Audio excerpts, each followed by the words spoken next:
All right, apparently we're here. Computer took a concerningly long amount of time firing this thing up, but we're here, so we're all fine here now. Thanks. How are you? All right, we're going to give it a few minutes for some people to filter in here.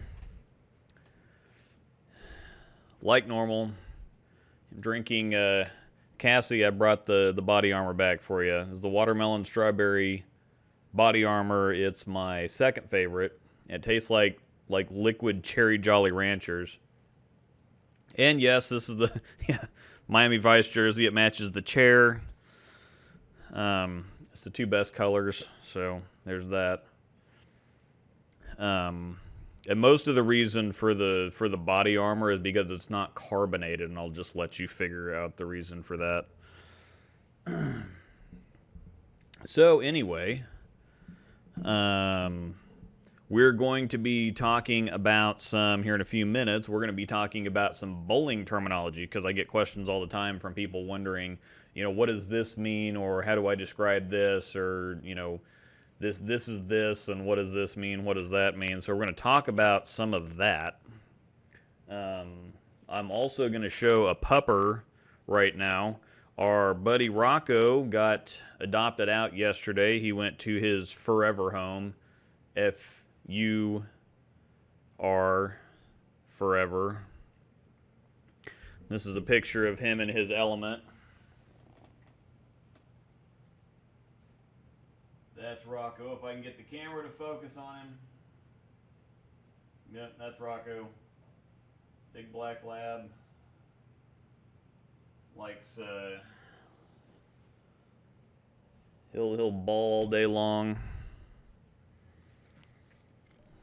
So yeah, even though you can't see him because of those logos up there, that was good. I keep forgetting about the logos. Anyway, I think you could see him good enough. How am I doing I'm doing just fine. I've been great for the last couple of weeks. I have to go back to work on Monday. I don't know how all of a sudden I became essential. And now I have to go out and dodge traffic, and dodge a virus, because we still have to eat something for lunch, so that's going to be fun. Yes, we're foster dog parents. Rocco was number 4. We had Roxy, and then we had Bandit, and then we had Tasha, and now we've had Rocco. All kinds of different. Roxy was kind of a mutt, kind of like a cross between a pit bull and a boxer and a lab and something else. And Rocco was purebred black lab. Then we had a Carolina dog, which was Tasha. And then Bandit was just like I don't know what he was, but he looked like a lab puppy. That's just what he looked like. So, yep. And if anybody is in the area and interested in a foster dog, it's positivetailskc.org. Angel put it in the comments section there. I will get to some questions here. The body armor is actually, it's 10% coconut. There's a bunch of stuff in here. Most of it's vitamins, though, so at least it's not. There's 10% coconut water. It's got vegetable juice concentrate, coconut water, filtered water. It does have some sugar in it. They do have a low sugar variant that has stevia in it. This is about like drinking a better Gatorade, really. So, but it's tasty.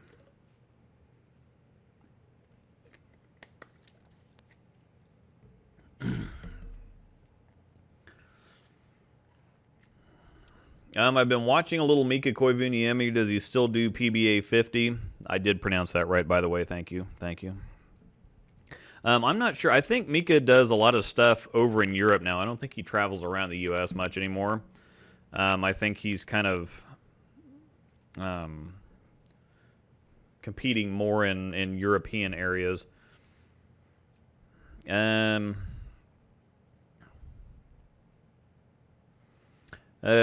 what makes the UFO have so much torque? It's not a super high torque ball. It's not a high torque ball overall. It's kind of higher torque for that type of ball, for big, chuggy, heavy, heavy oil, big hooking solids. It has a lot of torque for that specific subset of ball reaction, but in general, it doesn't have as much torque as some of the bigger, flippier stuff like a physics or an astrophysics or something like that. How am I doing? Yeah, how am I doing during the pandemic at not being able to bowl more specifically?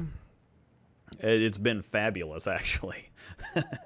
I've gotten the itch a couple times because I do a lot of shadow bowling at home, and so whenever I get a motion feeling particularly right, I want to go try it out, or I want to go test it out. And now, as far as actual desire to bowl, I don't think that that's going to happen for another couple weeks, because that's most of what my weekends consist of. I go out on the road for work Monday through Thursday, and then I come home and it's just bowling nonstop all weekend. And so it's actually been nice to have a break from everything for a couple weeks. Of course, that's all ending, and I'm terribly sad now because I didn't get most of what I wanted to do done over the last couple weeks. Even though I just kind of took a break from everything. So yes. And we also have three of our own puppers. I was gonna do a video for when the next time we have the foster dogs come in, or the next one that we have come in. I want to make a little featurette video for them so people can go to the YouTube channel and either donate to the rescue, which, if that's a thing you like to do, go to positivetaleskc.org, positive, PAWS, pause, get it? Dog rescue. You can either donate to them or share the video for us. I mean, we do need to keep it around this kind of general area. We've adopted I think we've adopted we adopted Bandit out to Lawrence, but the other three have gone to Kansas City. And at least if it's in a close area, because they're pretty on top of things, we've got to go do a home check. We've got to take the dog in and see how they're going to do. We've got a whole big list of things that we got to check. They got to have a fence. They got to have this. They got to have that. Check the people out. Check the living space out. There's actually like a 5-page application process, and it's kind of funny because a lot of people complain about the application process, but if you can't spend a half an hour filling out an application for a dog, are you really going to spend that much time taking care of one? So just getting people through the application process in the first place, that's kind of the reason for all the extra questions that may seem unnecessary.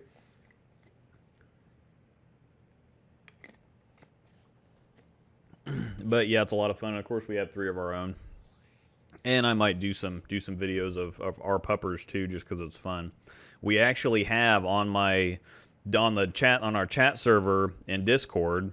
It's behind the Patreon paywall, but we have, of doggos and puppers, we have our own dog channel where everybody that's a member shares pictures of their dogs and what's going on and all of that stuff. So yeah, that's pretty cool. Tut tut tut tut tut tut tut.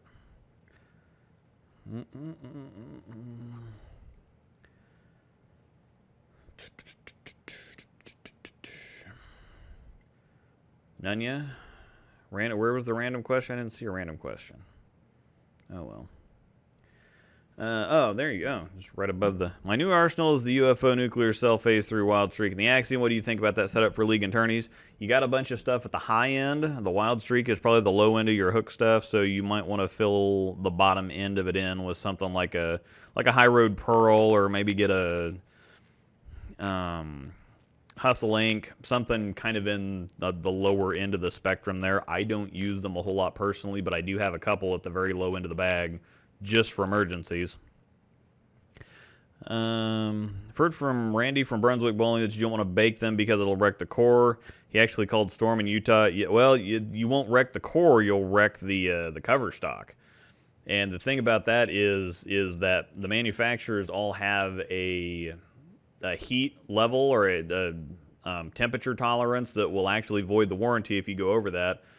I think some of them are 125 and some of them are 140. I think Motive's the one that's the 140. I think Storm is 125. And if you don't bake them at any higher of a temperature than that, whenever you're baking them, you're just kind of heating the ball up and hoping that the oil is going to thin out and just kind of run out of the ball, which works well enough for the most part. But to get the majority of oil out of the ball, you've got to let it sit there and you've got to keep it hot for several hours to get that done. Whereas something like the Detox operates at 115, 120 degrees. It's wet, so it'll keep the, it's in a water bath, and so it'll keep the ball moist. It'll keep it from drying out really. And the ultrasound also extracts the oil out of the ball. It just doesn't kind of heat it up and wait for whatever to fall out that's going to fall out. So, yeah. I'm eating tangerines to start eating healthier. I'm definitely not hardcore. I've kind of falsely accused the washing machine of shrinking my clothes more than usual the last couple weeks, but I just kind of let myself go here the last couple weeks. But I have time to take naps, and so if I eat myself into a food coma and pass out for 4 or 5 hours, it's all the same difference really. Oh man, as soon as Dairy Queen comes back out with some cotton candy blizzards, it's over. Mika has a bad knee. Yeah, he's in his 50s, so or maybe even 60 by now. I don't think he's 60. Definitely in his 50s. Could you explain over-under? Over-under is kind of the... No, the DQ... I saw this again. DQ does not have cotton candy blizzards back out yet. It should be very soon, though. I think May 1st. Anyway, explaining over-under. Over-under is basically kind of a way to explain when you don't have a whole lot of room on the lane for the ball. If you get it a little bit right, it really depends on the conditions. On a house shot, over-under is if you get it a little bit right, it goes through the nose. If you get it a little bit left, it doesn't get back up to the head pin. Or if you throw it a little too fast, it shoots through the spot. Or if you slow it down a little bit, it hooks too much. It's just kind of a way of explaining that there's not much going on. You don't have a whole lot of room on the lane, basically. That's kind of what they're trying to explain, is that you feel like you're bowling in a shoebox, which is basically like saying that you're bowling in a phone booth, which is basically like saying that you're not comfortable. There's not a whole lot for you to work with. Every adjustment, the more over-under you have, the more perfect you have to throw the ball to get it to the pocket or to get it to strike. So when somebody says that they have over-under, it's a quality of no room side to side, no room front to back, or a combination of the two. So, what makes the spec cover so smooth? What makes it so smooth is something that probably Chad McLean would be better answering.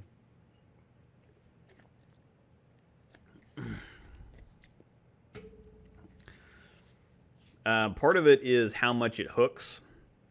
It does have a very wide footprint on the lane. It has a pretty high coefficient of friction too, if I remember right.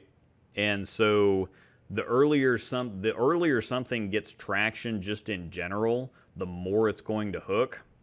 I think part of the smoothness too comes from when it gets a little bit of oil on it, it doesn't. The absorption rate is a whole lot slower, and so it doesn't quite act like urethane where it sits on top of the ball. And because everybody's seen that urethane, the first time, if anybody that has a urethane ball ever, the first 2 or 3 shots, the ball just almost hooks off the lane because it just digs in and it goes. But once you get some oil on it, then it really smooths down because urethane just doesn't absorb oil, or the absorption rate's so slow that it's basically non-existent. And so once you get some oil on the cover, even though you wipe it, even though if you're using a chamois to wipe it off with, some of that oil is still going to be trapped in, in the pores of the ball. And so that kind of smooths it out, because when there's oil in the ball, it doesn't grip quite as much down lane like resin balls. Especially with, when resin balls have higher differential cores that make them flare so they don't roll over the same oil tracks all the time. Spec is kind of in the middle. It doesn't have a very resin-like response to friction, but it also gets some of the oil on it, and even when you're wiping it off, the absorption rate is a lot lower than some of the other bowling balls, and that's kind of the reason for bowling balls absorbing oil in the first place. It's not so that they can become oil sponges and so you have to buy new balls more frequently. The idea to begin with is if the oil soaks down into the cover, it creates a fresher and more consistent, more responsive ball reaction throughout time. And as long as you maintain the cover stocks, that's kind of the trade-off. I mean, sure, urethane is always going to be urethane, and the only way to basically wear a urethane ball out is just, if you throw it out in the parking lot or you bowl at a center that really beats equipment up, urethane kind of lasts, not necessarily forever, but it lasts a really long time. Now, the trade-off is you get more performance out of the resin balls, but they do wear out a little bit quicker, or not necessarily that they wear out quicker, it's just the delta between where the ball starts off with. The more the ball hooks to start off with, the more you're going to notice when the performance kind of drops off. So that's part of what makes the spec cover so smooth. There's a few different things, and I did do a video on some of the facets of the spec cover stock. If you want to check that out, I did do an interview with Chad, but the audio came out so bad. When the Crux Prime came out, the audio was so bad that I could only use a little bit of it for like a little promo. But I did have a live stream back when the Prime came out, and Chad was actually a guest on that stream. So the specifics, straight out of the mouth of the man himself, are back in that live stream. So I heard from my coach that if I switch to one hand for a while, I help my two-handed game. Would that be a good idea to try? It can't hurt, and I think that every once in a while, starting to bowl left-handed again for me has actually helped my right-handed game quite a bit. You just give it a break or throw something different at it, really. So yeah, I think it'd definitely be a good idea to try, and sometimes it can help to get some of the bad habits out of there. And I think that it's kind of funny because everybody's talking about, boy, when we get back to bowling, we're all going to suck. You might actually be better than when you quit. So that might actually be a thing. I'm interested in I miss bowling so freaking bad. Yeah, I'm not quite missing it yet. And you definitely can't fault someone for loving a good blizzard, especially when there's cotton candy in it. I'm interested in my first storm ball. Nothing in my arsenal is really that strong. Should I get a strong ASIN ball? And what ball should I get if I want the strongest hook on a heavy sport pattern? The UFO. The UFO is the strongest hooking ball. The physics is probably the strongest shaping ball that we have right now with surface on it. The nuclear cell, you'd probably have to take the shine off of it for heavier sport patterns. But, interesting. Oh, crap. This thing hopped again. Every time I start scrolling down on my comments, I lose my spot. I start scrolling down, that takes me all the way down to the bottom. I have to scroll all the way back up. I make video training courses. I was filming in an office. Now I film in my wife's closet. Adjustments. Sweet. Love the vids. Thank you. I haven't made any in the last couple weeks. I do have now this is part of the thing of the Patreon thing too. I do have the 2-month report card for the UFO done. I just need to videofy it and upload it. So, and I've been taking a couple weeks off just to kind of decompress, so to speak. And it wasn't enough, but I don't know. I'm high maintenance, so. Are we going 3 hours this time? I'm going to try not to, but it's really bad getting through, because I get rambling and then get, to comments 30 or 45 minutes late, and then by the time I catch up with the comments, it's 3 hours later, so. Yeah, there is no specific time limit on this one, but hopefully it won't take, 24-hour stream. Our bowling alley is putting in new bumpers and gutters. If I was able to take a few gutters, could I use them as a temporary lane to practice on? You can use virtually anything. If you follow Verity Crawley on any of her social media platforms, she's been getting out like blankets and pillows and whatever and practicing her release in her living room. And she's been doing stuff out in the backyard too. So yeah, you can use just about anything. You get a technical description of over-under. I covered over-under a few minutes ago. I can't remember if this is, if I talked about it either before or after. This comment came in. Is it to say that the ball is overreacting or underreacting when thrown on a consistent line? Yes and no. If you obviously, if you make an absolutely perfect shot every time and you're lined up in the right spot, the ball's going to strike every time, or it's not going to strike, might not strike every time, but you're going to be in a pretty good shape. But yes, it's basically overreacting or underreacting is what it's doing. It gives you very small margin for error to the point where you can't reasonably be expected to be accurate enough for it to strike or hit the pocket on a regular basis. There's kind of a breaking point to where it can be the ball sometimes. If you're making really good quality shots and it's just not working out, sometimes it can be the ball, and matching, having the right ball in your hands and matching up with the lane conditions is a really big part of bowling right now, whether anybody wants to admit it or not. Sometimes having the right ball in your hand is going to be the make or break difference between what's going on, not necessarily how well you're throwing it. And so people will try to line up to give themselves as much miss room and as much area at the pocket as possible. They don't just kind of line up and, the pros don't just make better shots than everybody else. They're also able to find those zones on the lane where they can be the most comfortable and have the most miss room. So it's not just, well, they're accurate to 1 or 2 boards and the rest of us are accurate to 3 or 4. No, they're both better and smarter than the rest of us. So it's a little bit more. Another great show, and I hope everyone's safe, but we can't go bowling. I think it's going to be really weird when everybody gets back out into public, because I didn't go anywhere for 2 solid weeks, which was fabulous, glorious. And James will understand this, but us homeschoolers have been prepped for this like forever. Like I didn't leave the house much when I was younger either. So if somebody says stay home for a couple weeks, I'm like, oh, okay. And everybody else is like freaking out. Nope. Prep for this one.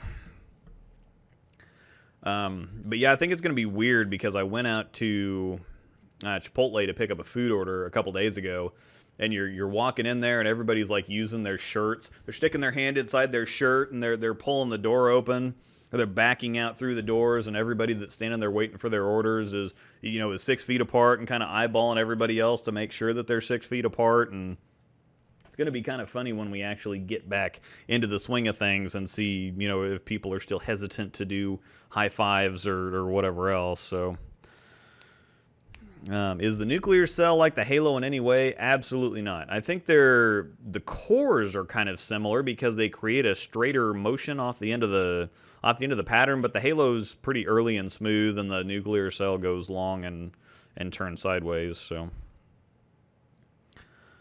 Have to go back to bowling, dying. I don't know. I think I'll be all right.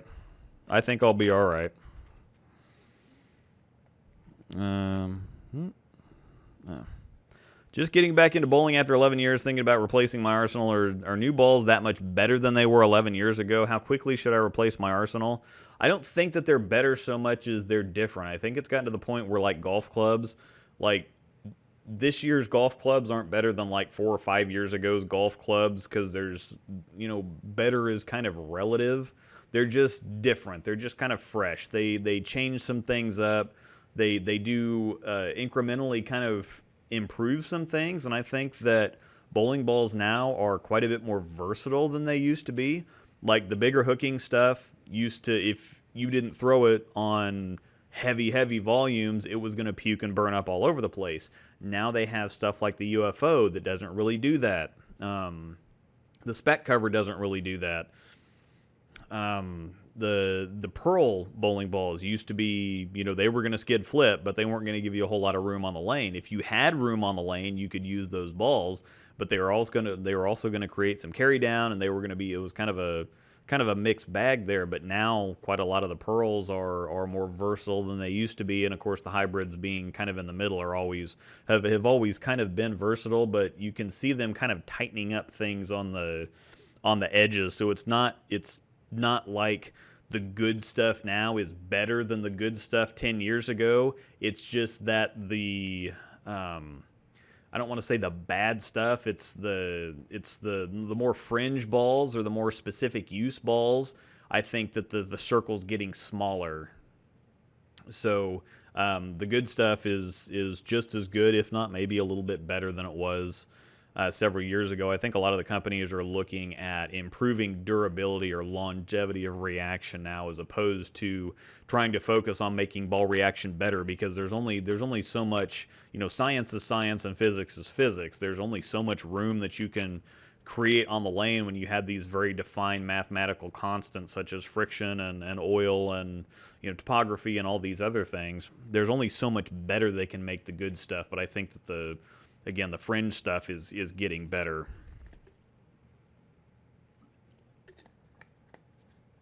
I'm interested to know what you might see in ball reaction that would make you switch to different types of equipment. I'm wanting to start making more educated equipment changes. That's a really long and tough question. A lot of it is personal experience, because the ball changes that I would make wouldn't necessarily be the same ball choices that somebody else would make. In one certain situation, say if we start getting a little bit of track burn, if somebody is better at throwing the ball harder than they are at hooking it more, they will probably just ball down and stay on top of the track as it gets drier and use the friction to help the ball hook, because they can increase their speed. I would ball up and move left, because I'm a lot better slow rolling the ball. I do have a pretty good ball roll, and so if I have time and kind of the oil volume to make it work, when I'm forced inside into the heavier volumes on a house shot, I will ball up to kind of dig through that. And also, the angle and the oil allows me to roll the ball like I like doing it. And so a lot of it is learning your game more than the equipment. Obviously, you have to know your equipment really well. And I think that the one major benefit of being a staffer is that you get to throw everything. I mean, you throw several types of different balls, sometimes multiple balls with the same layout on it. And so the interesting thing about being a staffer, we watch a lot of Hell's Kitchen, Kitchen Nightmares stuff with Gordon Ramsay, and when he goes in and redoes some of these places with these chefs that think that they're better than they are, and they try to overcomplicate everything, he's like, don't overcomplicate it, boil it down, let the food taste like the food it's supposed to be, and just smartly pair flavors with other kind of similar flavors or flavors that go well together. Don't overcomplicate things. And so when you're a staffer, because you get to throw all these things, you do learn a lot about ball reaction and different ball characteristics in general, to the point that you can then really pare down your arsenal, so that you don't have to take 12 balls everywhere you go just because you're a staffer. If you're a staffer, you should be able to take less balls than everybody else, because you know your equipment better. That doesn't ever happen, by the way. Every staffer takes 12 balls everywhere. But it's more or less knowing your game and the kind of things that you like to do, number one, and then finding out how those different types of things, finding out which balls react better with what you normally like to do. So that's the Reader's Digest version, but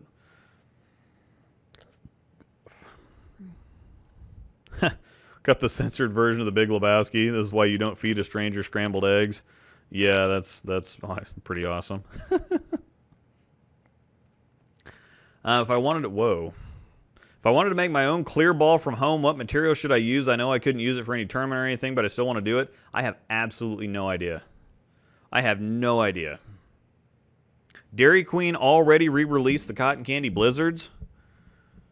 I'm sorry, we're going to end the stream early, and thanks everybody for coming out. Dairy Queen is just down the road, so yeah, never mind.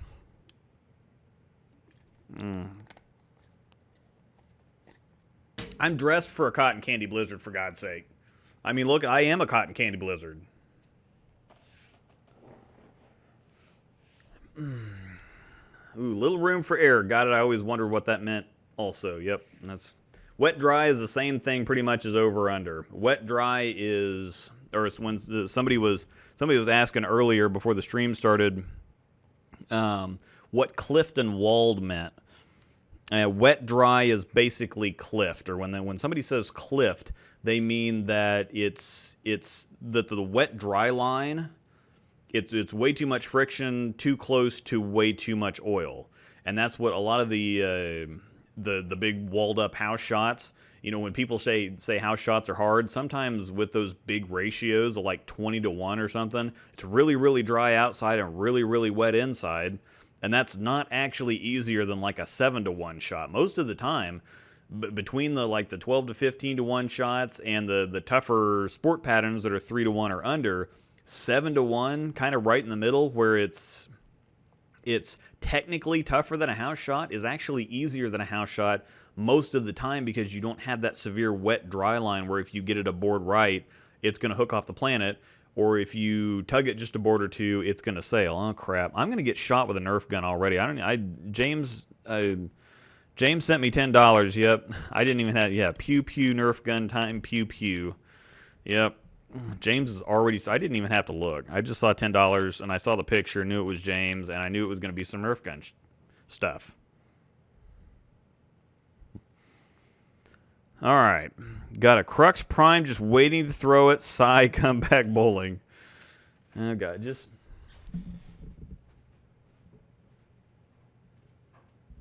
She actually made it through pretty quiet that time. She must be finding out where those boards are at. Kind of like A Quiet Place, when they got to make sure, which is a fantastic movie, by the way. We've got a squeaky floor. It's about the only thing wrong with the house, but it's squeaky. So, let's see. Yeah. Aspen Chubby, come protect me. Aspen baby. Why do we protect me? Well, Aspen won't come over here anyway because she's chicken. Do you think the Prime would be a good candidate for a low flare layout? Probably not. I think Spec needs all the flare it can get, because when you have a... She's going to shoot me. She always shoots me in the face. Well, I mean, you can turn. I mean, I'm trying to turn, but... Yeah, ooh. Meastles. Oh, I was trying to get Missile to save me. Mm-hmm. Yep. Meastles. What do you think, baby? Yeah, I need to get... Yeah, you set up my pupper chair so that the dog can get up in the chair and hang out. She wouldn't stay here for long, but... so no, I don't think that the Prime or any other...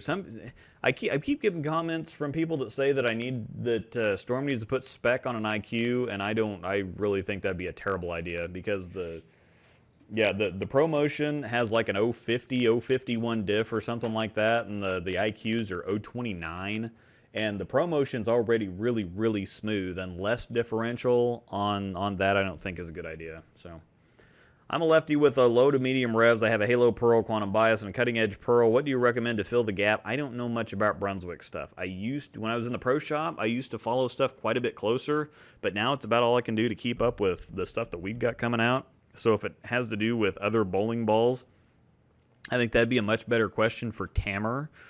Those of you who may not know about Tamer bowling, I don't know how you don't know about Tamer bowling, first of all. But if you don't, definitely check him out because he does reviews from other companies. And so he would be able to more accurately answer those types of questions. I do know that the quantum bias hooks a lot.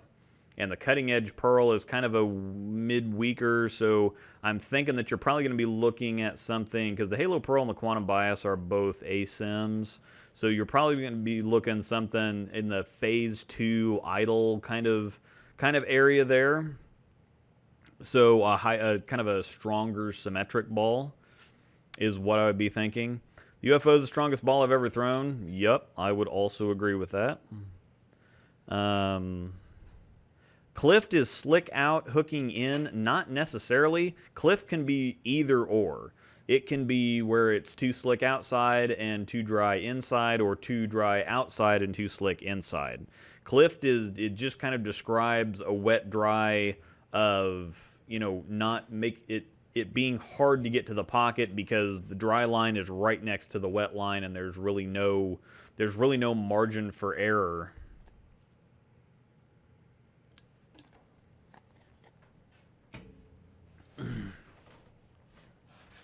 I love the urethane look and control, but get a lot of over-under with my rev speed. Would the IQ Tour be a good replacement? If not, what would you recommend?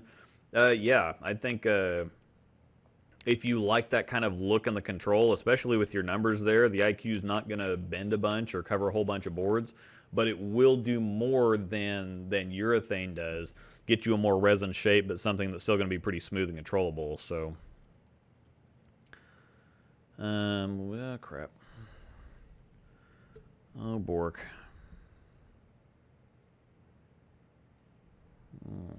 Oh, man, I gotta go all the way back up. Oh, man, I'm already way behind on questions. I'm gonna try to catch up with these. Man.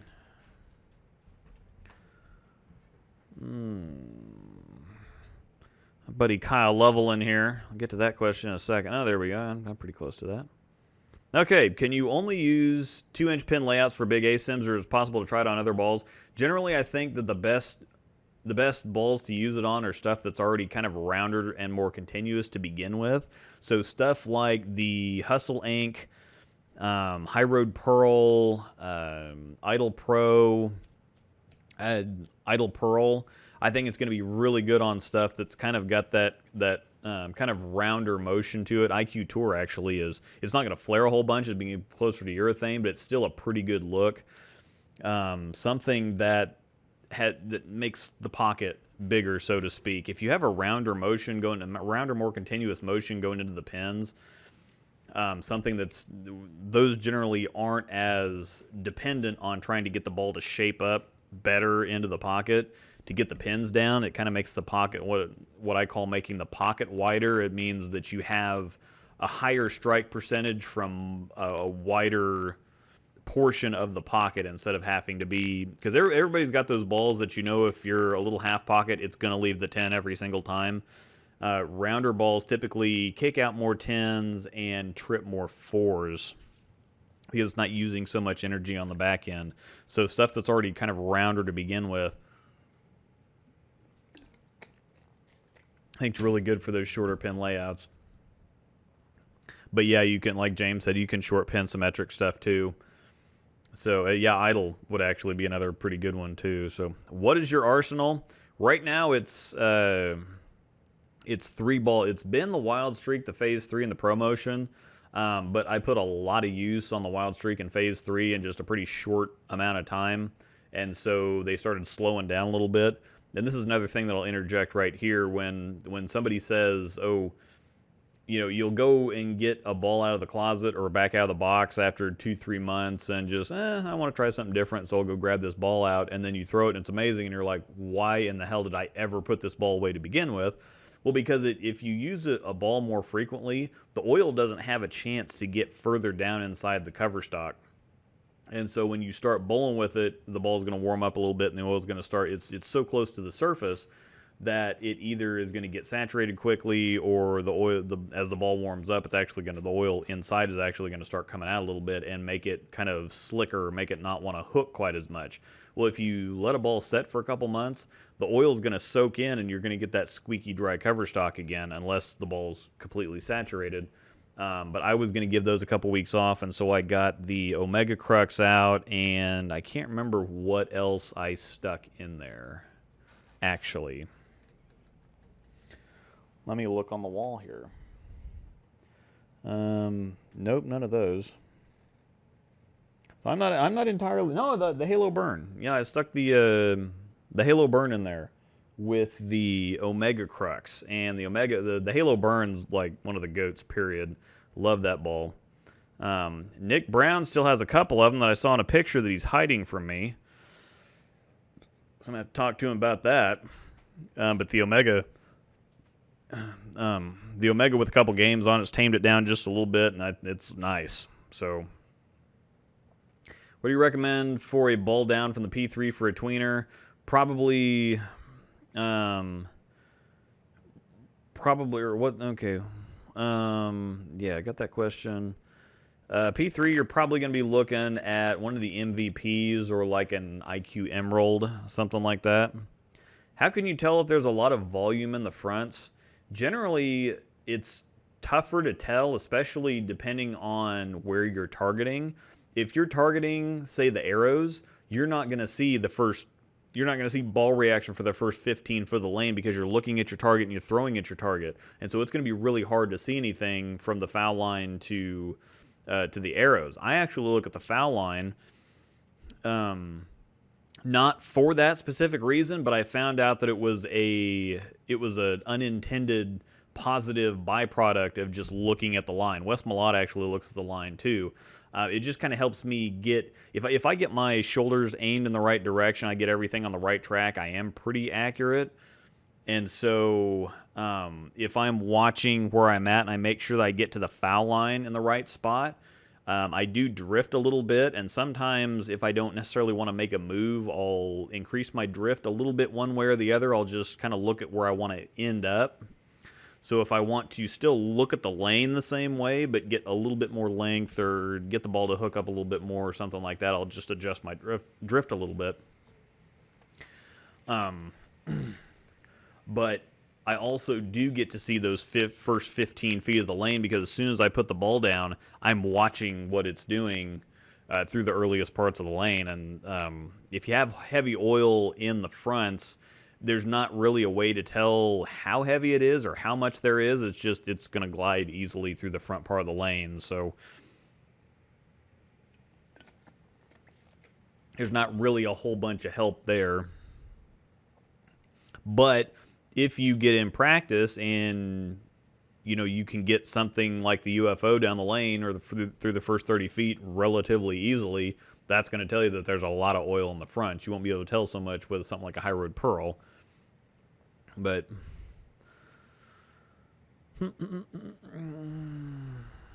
yep, long oil is not the same as heavy oil. Yeah, long oil, such as the old Paris, is actually like 44, 45 feet long, but only like 21 or 22 mils. And so the ball going longer gives you the, it kind of fakes you out and gives you the impression that there's heavier volume. But once the lanes start burning up in like the second game and then you go to move, you're going to find out that there's not actually very much volume there at all. So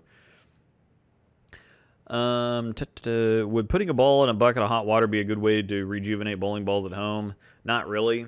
It's not going to get a whole lot done. You'd have to get the water really hot and probably void the warranty with the temperature of the water, and then you're going to have to let it sit in there for a while, so it's not really going to do a whole lot. I mean, some people swear by it and say, oh yeah, oil comes out and helps, and it doesn't. Because I've done plenty of tests of my own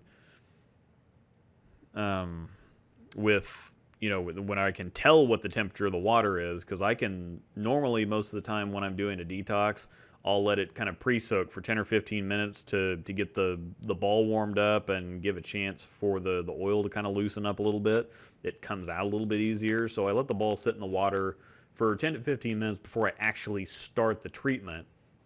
and nothing ever happens. But as soon as I turn the ultrasound on, you can just see the oil come gushing out. So, you got any more tips about the fever pitch? Back in the box and on the shelf. Probably the best tips that I can give you for the fever pitch. Pitch purple or fever pitch? Pitch purple, obviously, right after what I just... So, yep.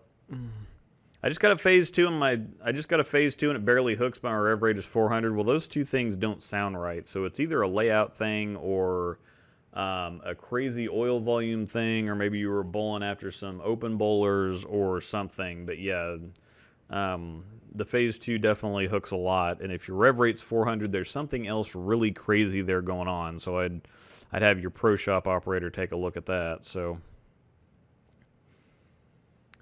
Love that pitch purple. Definitely not a urethane ball. Well, I don't know what you got, but I definitely got a urethane ball. It's not super urethane, but it's definitely a urethane ball. So, strange thing right now. I run a restaurant. It's crazy. Yes, I'm sure it is running a restaurant. So, debating on ordering pizza or actually making dinner. Well, the wife got pizza for supper tonight, and it was a fantastic decision. So, can you explain RG and differential, etc., like I'm 5? Yep, I can do that. The best way to explain RG is actually with kind of a 5-year-old explanation. The best way to describe it is like you're watching a figure skater when they start spinning or twirling. You know, when they start, they have their arms out and they're spinning around. Well, they have a high RG, and so they don't spin very fast. Well, as soon as they suck their arms in, they've created a low RG and they start spinning faster.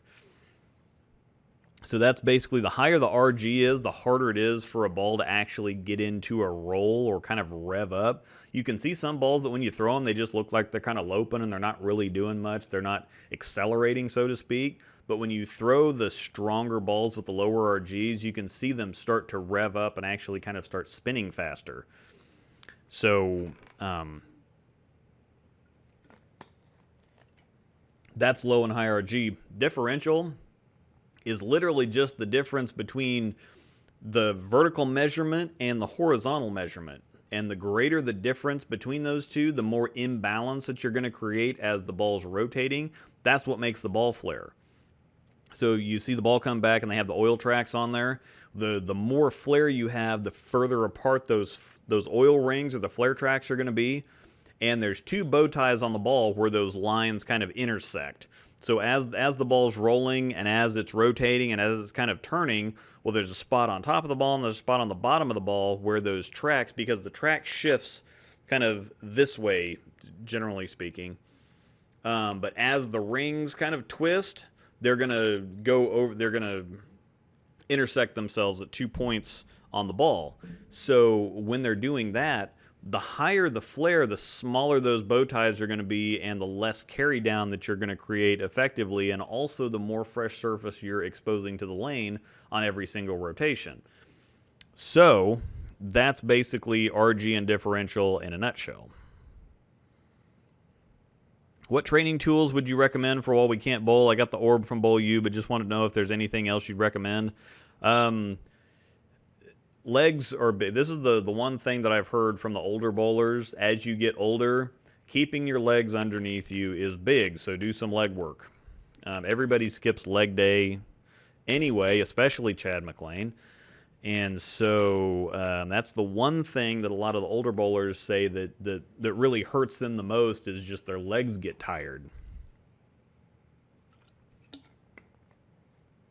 And then generally I do a lot of shadow bowling, which is basically just, everybody kind of likes to do their, they're throwing the ball thing, but you can actually kind of practice form without a weight. And even the Bowl U training tools and stuff like the Eileen's Bowling Buddy, which was actually Rick Benoit and Bowl U's thing, but that notwithstanding, the idea is to use those as training tools, and having the weight there does help keep things from just flying around all over the place.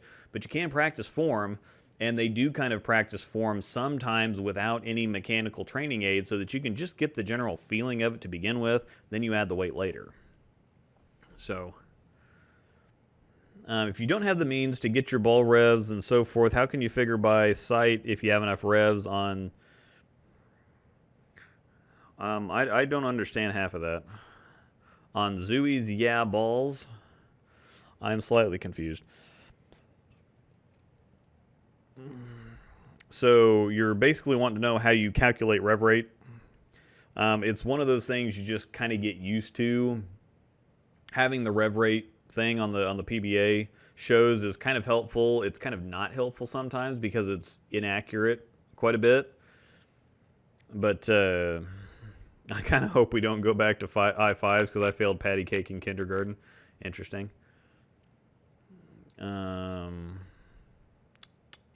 Yes, Chad did. And then also Storm's Pin Buffer Layout series, the 3 videos with Alex Hoskins, those are really good too.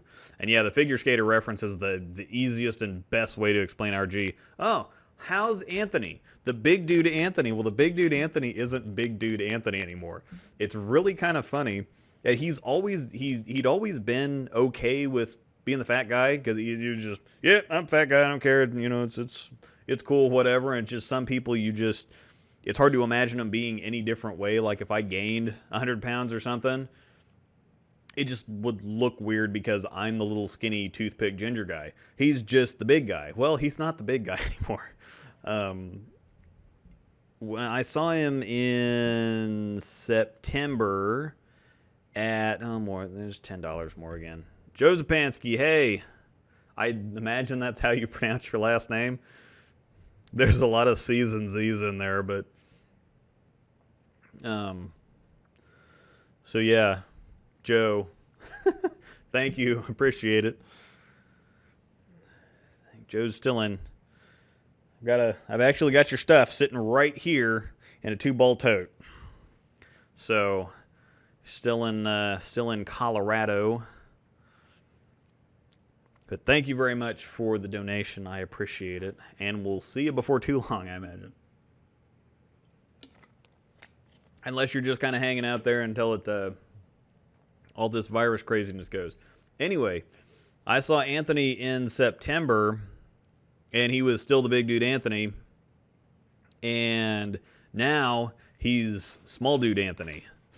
Like, and he just that's what he said. He's like, I'm just sick of being the fat guy and feeling like crap. So he completely changed everything. He works out 6 days a week. He makes all of his own food. So he'd lost 50 some odd pounds when I saw him here a couple months ago at Southwest, and then he's lost even more since then. Nobody paid for anything? Really? He said bang. Did he tell you to? Is that what bang means? I'm taking it. Oh my God. Use a different word next time. I'm hitting the microphone. Yeah, I know. Yeah. Yep. See, that doesn't damage the computer. And your secretary rescheduled your Monday appointment. Oh, okay. Cool. Even though I should be getting more than $10. Yeah, you get significantly more than $10. Yeah, I still think I'm getting paid. Oh, highly doubtful. We own at least half of Amazon. At least half. And a fairly good sized share in Kohl's as well. And she's going to shoot me now.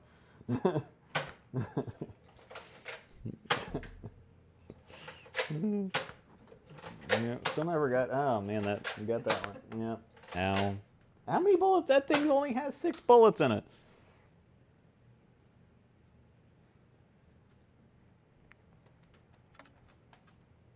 I don't think all of YouTube needs to hear all about your laundry. No. All right. I've got a different drink now. I've got strawberry banana body armor, which is the best body armor flavor. So yes, big guy Anthony. And the funny thing is that now he can get his arm closer to him, and he can get on the ball even more than he used to. Because now he always used to, he's got really good form. I mean, he throws it just spectacularly to begin with, but he can get his arm closer to his body now, so he can get more inside the ball now.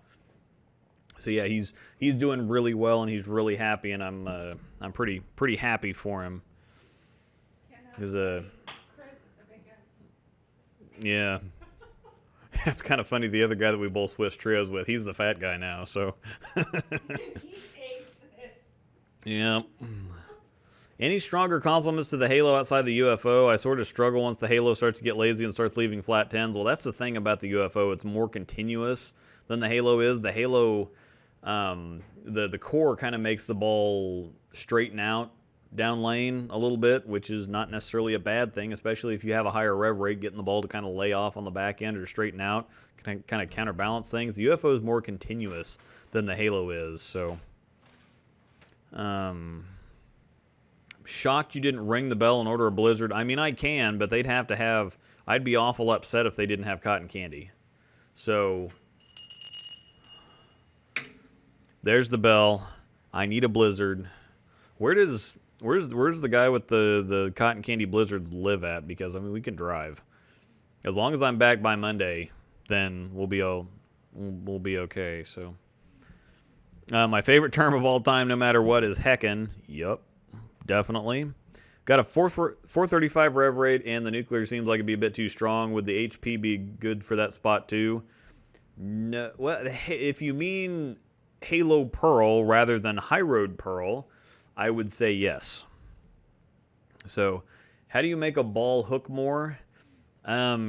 You either can put more rotation on it, you can slow it down, you can use a stronger ball, or you can bowl on drier conditions. But just generally, either by, it's pretty mathematical. So, you add more rev rate or take speed down. So, what happened to the ball giveaway? Have any of the channels met their marks? I think, let me actually look at the bowling. I think the Bowling Fix did. And several of the other ones are getting close. The Bowling Fix was trying to get 3,000. They're at 2930 something. So they're really close. And then I know DH Bowling, last time I checked, was at like 1600. They're at 16 and a half. Kenan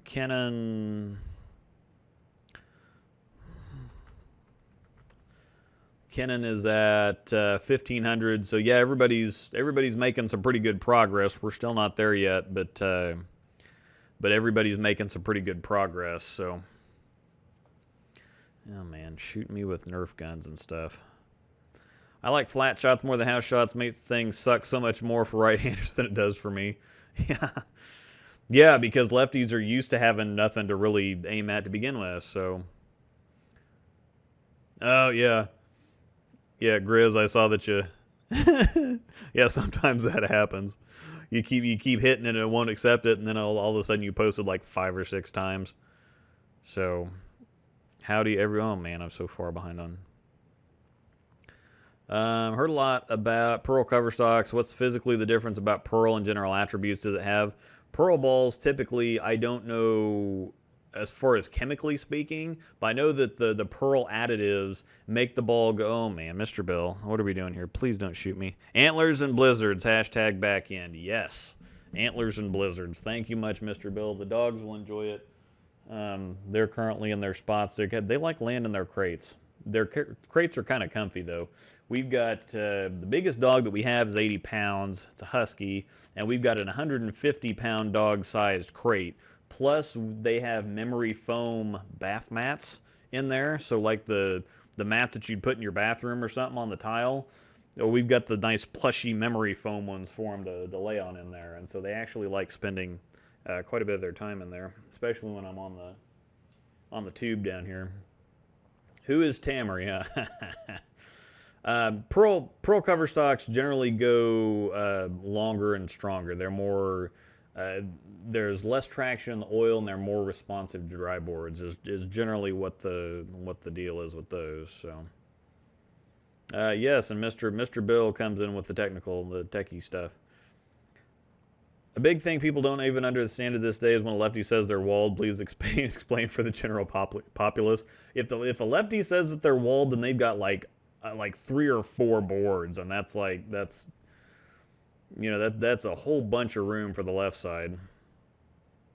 Is it worth multiple balls that have the same core but different covers, IQ Tour, IQ Emerald? Yes, if you like that general core shape. Like, I really like the idles, and so having each different idle, I would carry around just an idle bag. I also really like the phases, and so I would carry those around too. So yes, I think in general that would be a good thing. Oh, I found a Victory Road Pearl. Lucky me. Yeah. I think that's the one that... Isn't that the one that smells like pancakes? Like maple syrup or something like that? Will the lanes be affected by us not bowling on them for 2 months and having the oil left on them for that period of time? Probably. The centers have probably gone ahead and stripped the lanes so that there's nothing on there.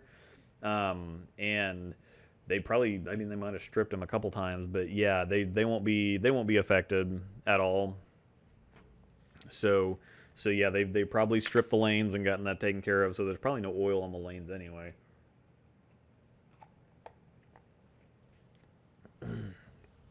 Would the Omega Crux be good with a 2-inch pin? Like James said, yes, I think that one would be a pretty good one with a 2-inch pin.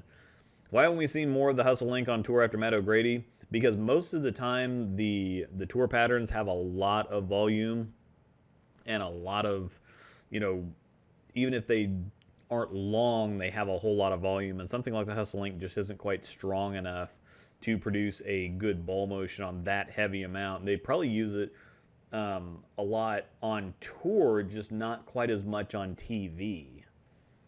So, yes, and thanks, James, for answering a bunch of these questions, because it's half an hour before I get to most of them. What are the best exercises to do since all bowling alleys are closed? I'm not an exercise expert, but I do have the, I can't even remember what I've got an exercise program with Sean T, the big black dude that can somehow do all these exercises and still talk at the same time, which is really impressive. I can't even do the exercises. So there was something that said by the end of this pandemic, we're all either going to come out, completely balanced and our chakras all in line and in the best shape of our lives, or come out 20 pounds heavier with a drinking problem. And I'm definitely not going to come out of this more balanced and in better shape. So anywhere you can know to get a burn in 16. I could have swore I heard Microtrax Pearl on the UFO Pearl. Yes, Microtrax Pearl. Microtrax P20 is on the UFO Pearl, which is not technically announced yet, I guess, even though everybody already knows about it. So let's all band together and storm the bowling stadium in Reno. They'd probably do something about that. Not a terrible time. Do you think the ProMotion Tour will come to the U.S.? Probably not. I would imagine that we'll get another ProMotion at some point because that core is really good, but I just don't know. I don't think it's going to be that one. So, I've heard both sides of the story on this, but I want your input. If you keep your ball in your vehicle and it's wintertime and your ball gets really cold, should you use it or should you not use it? They actually, back in the day, before they had all this different equipment, they actually used to freeze their bowling balls to make them harder so that they wouldn't hook quite as much. So that used to be a thing that the pros would do. But I just wouldn't leave your ball in the car if it's winter because it can make it crack. So, heard the heat lava is good from track. Yeah, a lot of the track guys like the heat lava. So, oh man, yuck on the hot cell. Oh man, sweet. I get to skip a bunch of this. My legs hurt before I start bowling. Yeah. Yeah, I was gonna see how you were doing, Ryan. I haven't seen you a whole bunch on Discord. Of course, I haven't been on Discord a whole bunch myself, so I need to probably fix that.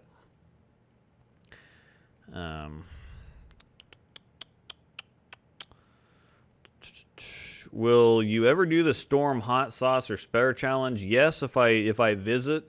There's a tentative offer on the table. Of course, Hank Boomershine says I have to bowl Lindsay because she's the reigning hot sauce champion. She's undefeated thus far. So the Chad is bae. Chad skips leg day though. You got to get on Chad about leg day. Did Anthony move? Wasn't he a teammate? Yes, Anthony moved to Wichita. I'm sure that got answered a half an hour ago. But yes, he's in Wichita, so he's only a couple hours down the road. I see him several times a year at tournaments and stuff, and when we go down to Lawrence or Wichita anyway. So yeah, shelter in place in Central Ohio or shelter in place in the Rockies. Which one would you pick? Yeah, got a point there. Oh boy, you wake up and realize that you switch bodies with your wife's phase 3. Well, that's interesting. What do you do as a bowling ball to convince her you're trapped in it? And how confident are you that she'll help you out? That's one of the better questions. One of the better Norm questions, and Norm has some good questions. Oh, man. I probably start, splitting a bunch and just not reacting very good because I'm a diva. And so if I just start acting bad or off or princessy, she'd know. She'd probably leave me in there though. Oh crap. Cycle down again. There we go. Catching up.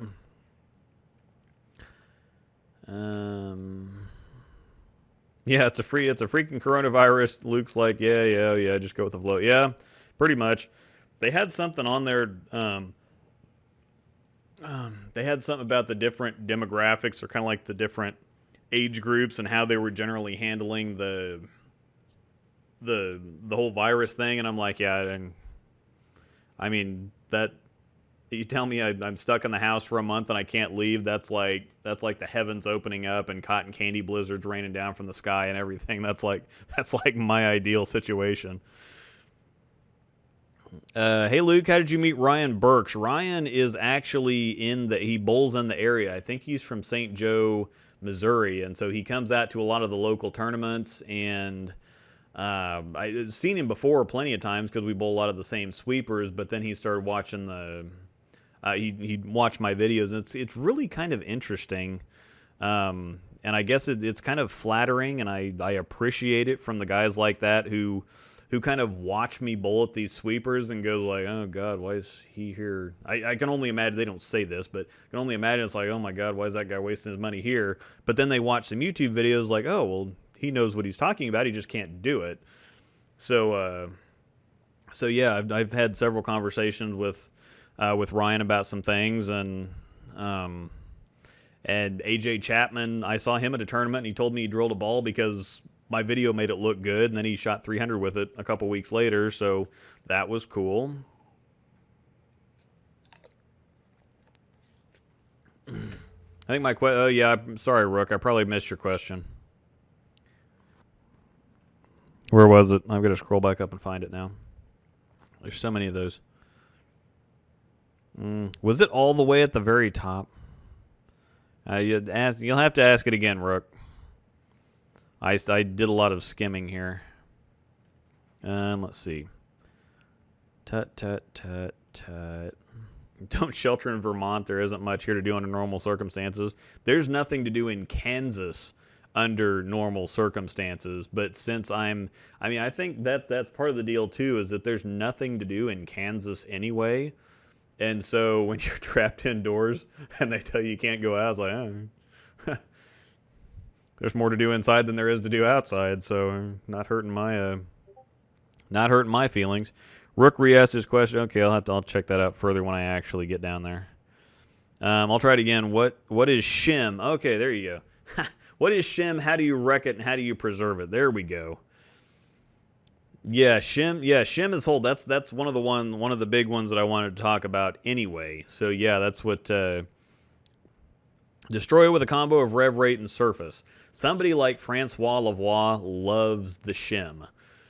And yeah, Shim is basically creating carry downs so that instead of the ball, you know, hooking too much if you miss inside. That's what a lot of the college kids say is shim to win, or they used to like 10 or 15 years ago anyway. They say shim to win because if they have urethane or if they've created some hold in practice and they just really tug it 3 or 4 boards and still strike, which obviously doesn't happen on the left side. I mean, it might strike, it just might be on the opposite side of the head pin. But if you miss 3 or 4 left and it strikes on a sport pattern, that's, oh yeah, shim to win. And yes, shim wrecking is basically rev rate and surface. More surface, more rev rate is going to pick the oil up off the lanes faster. Bigger flaring balls, too. You can still have a higher rev rate, but if you don't have a whole lot of surface and you don't have a whole lot of flare, then it's not going to wreck it too quickly. But yes, this is why James is the shim wrecker, because he's got the big rev rate and the speed and all that stuff that's gonna pick oil up pretty quickly. So shim equals shimmy? Not quite. I mean, it sounds fun, though. I have a physics for heavy oil and astrophysics for dry. Would phase 3... Well, that's the funny thing right there about... Yeah, the Astro isn't a dry lane ball exactly. So if the astrophysics is your dry lane ball, the phase 3 kind of doesn't necessarily hook more or less. It's kind of equal. But the astrophysics is going to be better on drier lanes, or it's going to handle it more than the phase 3 is going to. But at the same time, if you get heavy enough volume, while the cover stock of the Astro isn't as strong, the core is going to make up for that and help you, dig through the oil better. So, as a two-handed lefty, I can confirm the left is not walled. As a one-handed lefty, I can confirm the left isn't walled. I don't know about that nonsense. Yeah, one thing's for sure, when we get back on the lanes, the centers will be spotless and disinfected. Yeah, that's definitely something that both our centers here got a super deep clean, and part of it was them just wanting to keep the people employed a little bit longer, because bowling alleys are, you don't really have full-time jobs with benefits at bowling alleys. That just doesn't really happen. And so to keep people working and to kind of help them out, part of it was to keep them working, but the other part is, okay, for the mechanics, if you have anything you need to get done, get it all taken care of. If we have anything to clean, do as much as you can think of to get this place spotless, and just work as long as you can reasonably work, and then we'll just have to call it. So, also, what do the pros mean by bowling on China? Just easy, yeah. China, Great Wall of China, walled, lots of margin miss room. Yeah, house shot, China, yep. UFO Pearl is going to be overseas because they're not going to release an NRG Pearl ball over here, or a Nano Pearl ball over here, period, even though they're the best things ever. So, oh, Andre Marino, thanks for the donation there. Just bought a heckin' urethane. I'm going to need to buy a lot of heckin' urethane on the left side, so, yep. Yeah, what balls are using micro tracks? We get the solid stuff. So the Idol has micro tracks. The Halo is not around anymore. The UFO has micro tracks. And we don't have any micro tracks hybrid or Pearl. So I think the only two right now are the Idol and the UFO. But micro tracks is basically nano. And I think the Rotogrips formulations are stronger nano than like typical NRG. So we don't have a whole lot of microtracks NRG right here anyway. Oh, yes. Actually, yes, the High Road Rush does have R3S Pearl. So yes, that's definitely interesting. Most of the time when they have a High Road variant overseas, it's either a High Road Pearl or a High Road. But yes, the High Road Rush is a different story.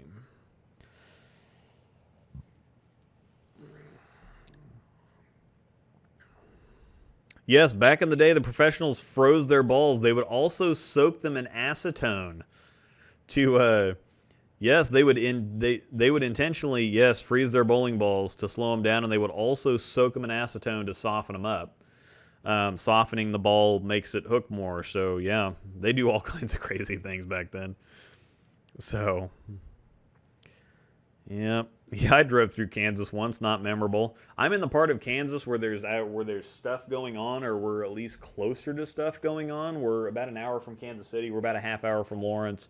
A couple hours from Wichita. We're a couple hours from like Lincoln and Omaha, and then Manhattan, Junction City are about an hour west. So we're kind of in the action zone of Kansas. The rest of Kansas, and I have seen the rest of Kansas, believe me, is not too awesome, but it's not too awesome from like if you live there standpoint, but when you're out there just looking at bridges and the roads are kind of quiet and there's not a whole lot going on, especially down in southwestern Kansas, before the rattlesnakes get out, that's going to be a little tough not getting down to District 6 before the down by Dodge City and Liberal and Garden City, all these kind of places that you've heard of in the Old West movies or whatever.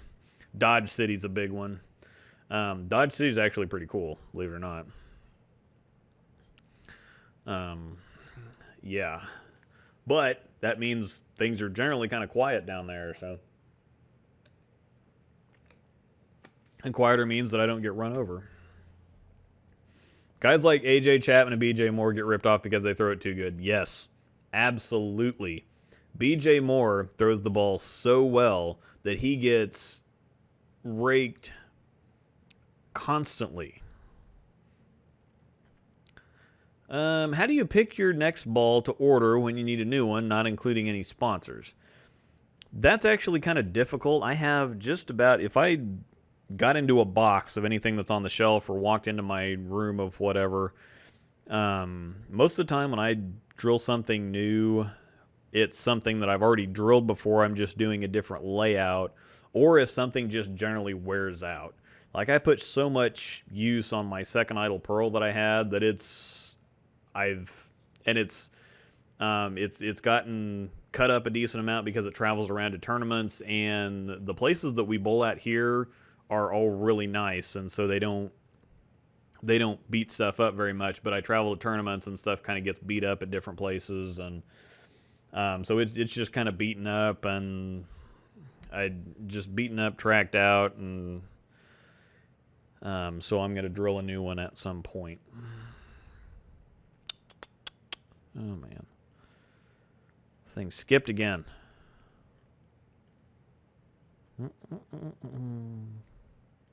Oh, who is your... Okay, that's... Who is your bowling idol growing up? This is going to be a little weird, because I've always liked the PWBA more than the PBA. So I had some guys that I kind of liked watching... Pat Healy. I liked watching Pat Healy a lot, and he wasn't a guy that won a whole bunch of titles, but I just liked watching him bowl. Doug Kent. Doug Kent was another one that I really like watching bowl. Some of the guys more off the beaten path, but Carolyn Doran Ballard, actually, she's the one, and I still remember all the women. Leanne Holsenberg, back when she was Leanne Barrett. Tennille Grijalva, Tennille Milligan, who's now actually kind of runs the PWBA. She's kind of like the Kirk Von Kruger of the PBA. But Michelle Feldman and Tiffany Stanbro and Marianne DeRupo and Tish Johnson, big Tish Johnson fan. Cara Honeychurch, I really liked watching her bowl. Lisa Bishop. Carolyn's sister, Kathy Doran Lizzie. A lot of really good female pros that I like watching back in the day. So, funniest lefty to watch, hands down, Simonelli, because he's a lefty that thinks like a righty. Worst looking lefty of PBA Tour ever. Man, I'd get in so much trouble if I said that. So I'm going to just dodge that question and we're going to move on. Oh, okay. In other words, before Luke became sponsored, and for the rest of us who aren't sponsored, how would Luke pick what ball to order? You look for, and this is much the way that they design bowling balls, and I asked Chad about this one time. It's like, especially with so many of the mainstays, like we've got the High Road Pearl, we've got the High Road, we got the Phase 2 IQ Tour that's been around for a long time. How do you figure out what balls to put in what places, and he's like, well, we just look for holes, really. You just look for certain reactions that you don't have, and you want to fill those spots. Now, there's a lot of people that it's really hard to spend that much money on a ball and then just kind of let it sit and don't use it. But then when you get to a tournament or something and you don't have that specific reaction, instead of buying a bunch of stuff that you're going to throw at league all the time, sometimes you do need to buy those more fringe balls that are on the outside that you're not going to throw as much, but that are super valuable when you need them. What's the difference between the High Road Solid and the High Road Nano? High Road Solid is R2S Solid, and High Road Nano is NRG, so the cover stock on the High Road Nano is significantly stronger. So, as James already said, so, oh crap. Let's scroll back up again. Not worst lefty bowler, just worse looking. Probably Scroggins, actually. I mean, yeah, he just kind of ran up there and suitcased it, but he was really good. I mean, I definitely would never say that to his face or with any kind of money. I mean, with even $5 on the line, because he's going to take it. So, but at the same time, I might be the worst righty looking bowler that many of you have probably ever seen, and I've taken a few people's money here and there, not very often, but. Your videos are so clear. What kind of camera do you use? It's actually, I've got it memorized now because several people have asked me. It's a Sony Handycam FDR AX53. So the bit rate, and what I've learned about this is that you know, the whether it's 1080p, because my previous camera that I had was also 1080p, but it only took video at 35 35 megabytes per second, and the new camera is still 1080p. It's also 4K, but I'm not filming in 4K. This is actually in 720p right now, or that I'm streaming at, but it's 50 megabytes per second. So it's quite a bit more condensed, quite a bit higher bit rate, quite a bit higher visual fidelity, even though my old camera was 1080p and this one's 1080p as well. It's the you know, the bit rate there that's really made the difference. So what balls do you guys have stashed? Oh, Bork. I cleaned up the basement the other day, and so I'm really close to being able to make a stash video. I have more gems than stashes now, though. I don't have a whole lot of stuff that I'm kind of saving for a rainy day. I have a lot more collector items now. I think the only things that I have undrilled that I intend to drill at some point, I'm probably going to drill my secret code, and then the idle pearl. Other than that, the rest of them are kind of...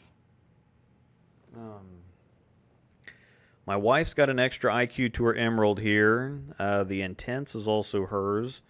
IQ Tour Rising.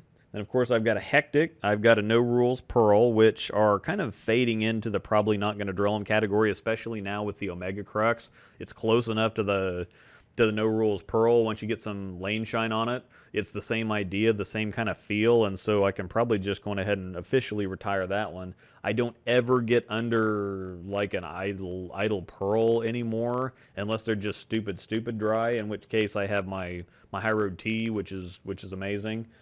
So I don't really have a need for a Hectic, so that's probably just going to turn into a collector's item.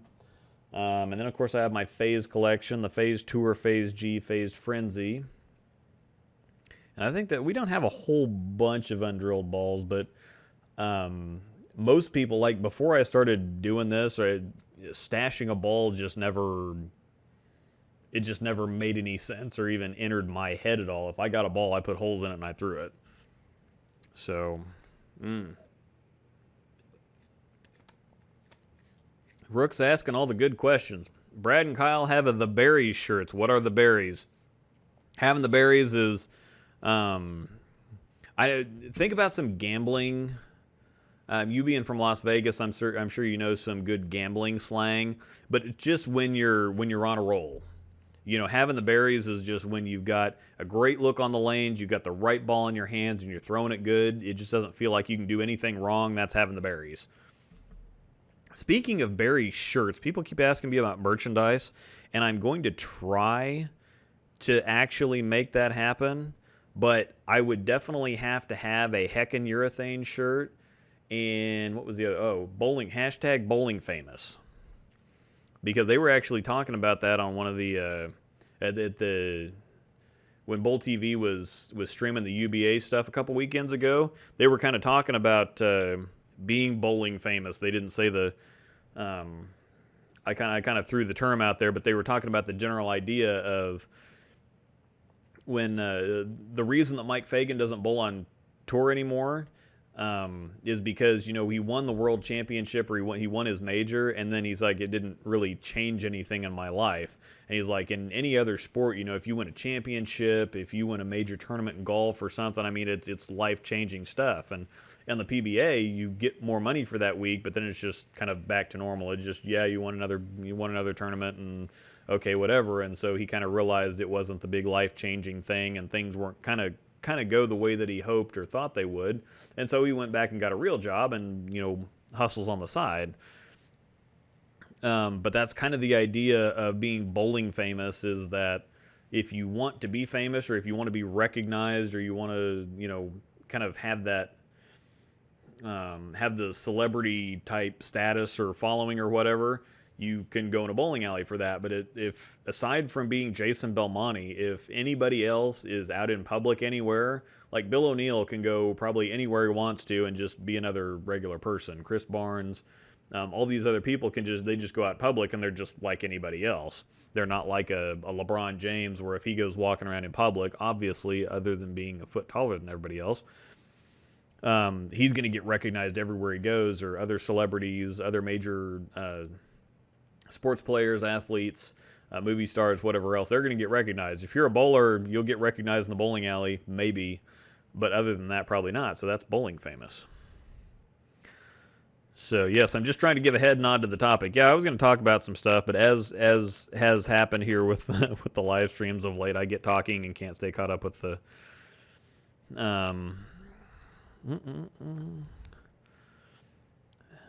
So yeah.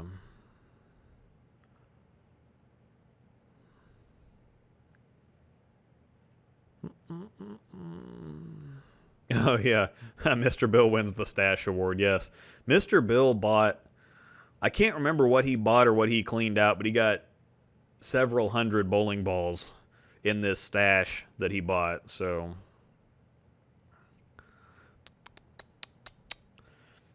okay, let's see.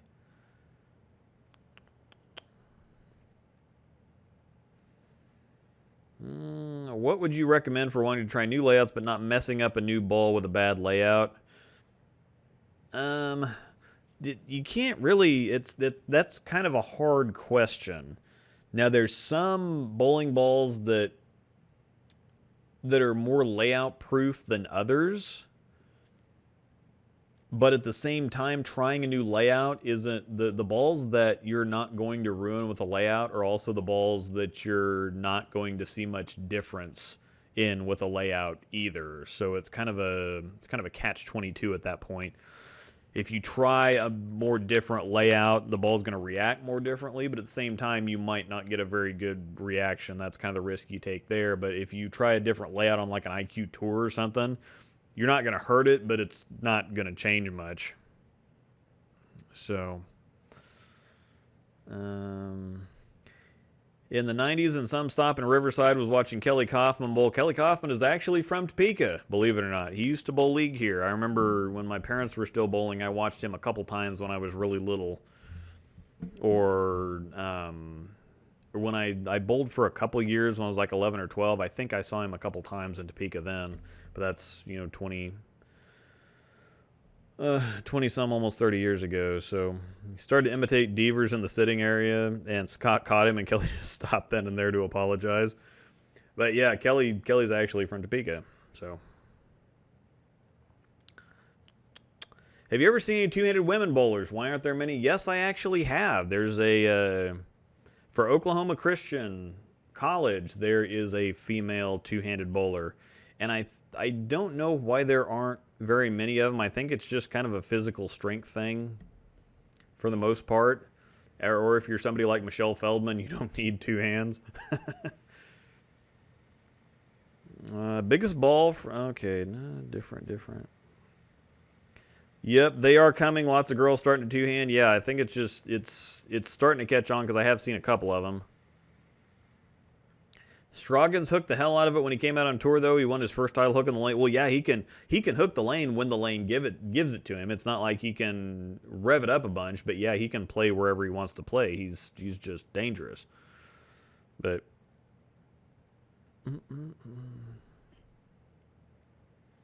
yeah, the dude has a trick that he's very good at abusing. He strikes a ton. Yeah, it's kind of like the Liz Johnson thing. Like everybody can tell, oh, she just kind of points into the pocket.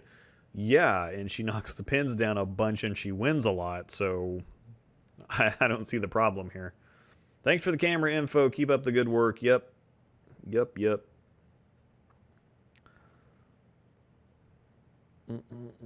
was hoping you had 7 Marvel Pearls so I could get one. Actually, with the Idle Pearl, you don't need Marvel Pearls anymore. Because the Idle Pearl for the first 20 to 25 games is sharper and quicker than the Marvel Pearl. But once you get past that point and it kind of settles in, then you get fresh Marvel Pearl for the next couple hundred games. Instead of having Marvel Pearl be the Marvel Pearl out of the box and then getting really, really smooth 30 to 50 games later, the Idle Pearl settles into a fresh Marvel Pearl for several hundred games. So I don't need Marvel Pearls.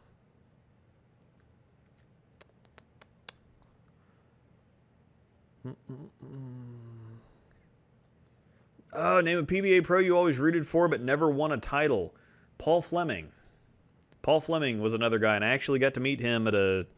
I was kind of an idiot, or I'd have said more to him, but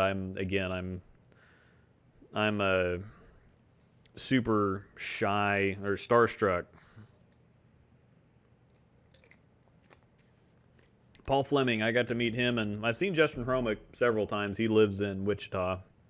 Got to meet him and actually bowled against him once upon a time in one of our Swiss Trios games.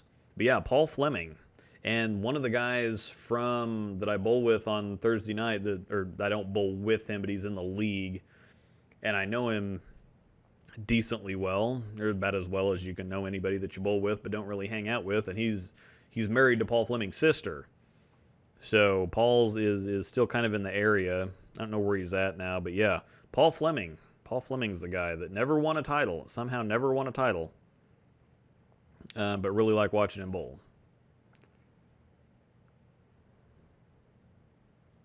Is it bad when I see Butters? I think of Butters from South Park. Nope. Oh, shucks, guys. Oh, crap.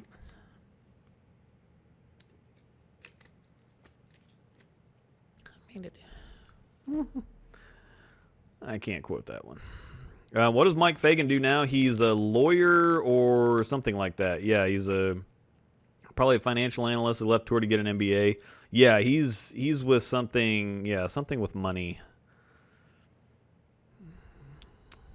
Can you imagine showing up to a no tap and freaking Mike Fagan was there? I get the idea though, because in the Kansas City area, we routinely walk into tournaments and Brad Miller's there and Kyle Sherman and Wesley Lowe and Mitch Hoope and Packy Hanrahan.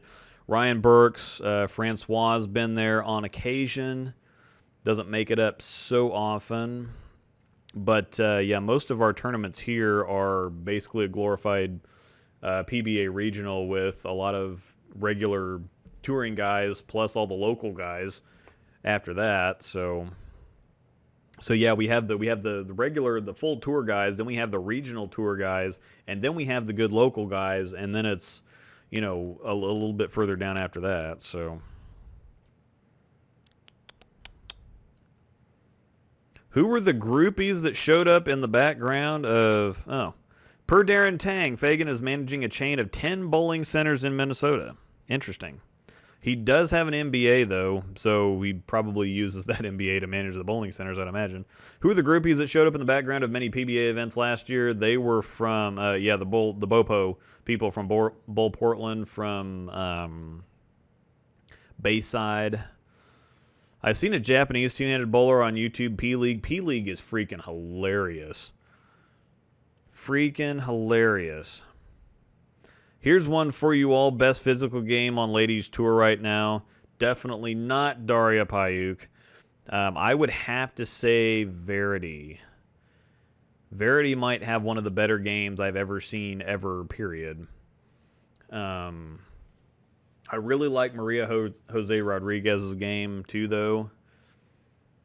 Liz Culkin is pretty ridiculously solid. I think Verity's is the freest. I mean, she just lets gravity and physics and everything do all the work. She just kind of puts it in the right spot. So my money's for Verity. Daria has started to try to hook the ball too much. She's really gotten into giving it the business at the bottom. I don't think it creates a super great ball roll for her, and especially not with the way that the lanes transition on the women's tour. So I think that's why she kind of had a down year last year. What would you recommend as a big ball type for a two-hander who struggles with big balls burning up too early? UFO, actually. If you struggle with big balls burning up too early, the UFO is going to hook, but it doesn't really burn up. So, again, yeah, it's going to hook, but you're not going to have trouble with that. So, crap. Is it okay to use cleaners for reactive resin on urethane balls? Yeah, a cleaner's a cleaner. There's just ones that are more specifically for urethane, I guess you'd say, but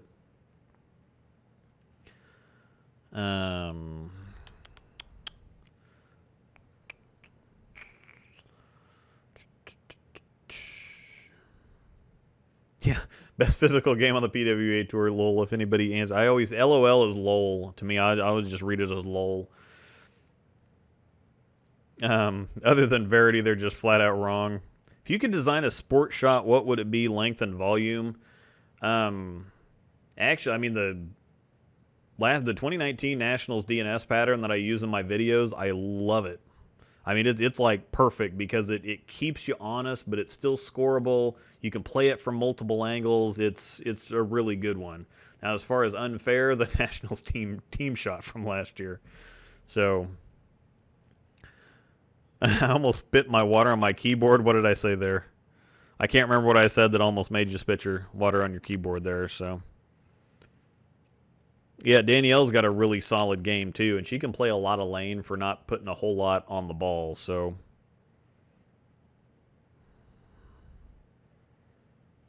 yeah, Paul Fleming should have won the 2000 U.S. Open. There was several times, and I can remember one specific time on TV that he was using one of the new track balls. I think it was I just had it and it went in and out. It's the one before the Freak, because track had some balls there for a while that I really wanted to throw, like the Freak line, and then the started with a P, and I can't remember what it was. The Phenom. There was a show that he was throwing the Phenom on. And, yep, Dasha. Yeah, Dasha's pretty beast. Yeah, Liz Culkin. I used to watch her a bunch on the when she was bowling for Nebraska. I used to watch the collegiate live streams in the pro shop when it was slow. And yeah, I just always noticed that the anchor from Nebraska, she'd just always get up there and strike out every time, and it felt like it was every time, and it was nearly every time. And it just didn't matter what was on the line. If she was just filling the game out or if they actually needed to win, she just got up there and struck.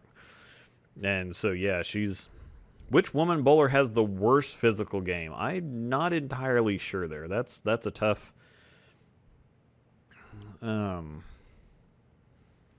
Obviously, if they have the worst physical game, we don't see them a whole lot.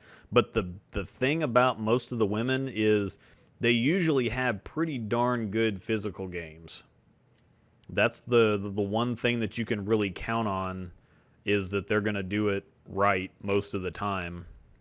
I don't know how Missy Parkin's game really works out, but she's good, so I don't. Yeah, get Liz on Culkin on Storm Roto, please. Yeah. What's a core cover combo you would love to see? Well, Chad gave it to me with the Phase 3, because I just wouldn't shut up for... I think he probably did it just to get me to shut up, because I kept telling him to put R3S Hybrid on something else, anything else, and I kept suggesting other things, like an IQ, and that would be the only other thing, is an R3S Hybrid IQ. I've already got that IQ Tour Fury, cherry cinnamon scent. Kind of looks like a crimson heat lava.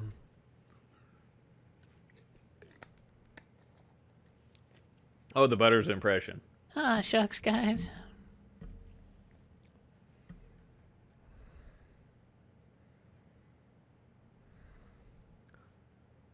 Yeah, you guys. Yep, track is Brunswick. Everything is Brunswick now. I think that Brunswick's kind of doing the ego from Guardians of the Galaxy too. Everything's going to be me. Yep, James called it. Probably the IQ Tour Fury, R3S Hybrid IQ Tour Core, yep. What's your favorite type of oil that should be used? I like ice. They should bring back a gold IQ. Well, they did. It's just green. Or it's emerald, more specifically. Favorite type of oil, it's ice. They use... let's see, I can't remember what the newest one. I can't remember what the new Kegel oil is. It's been that long since I've been out of it.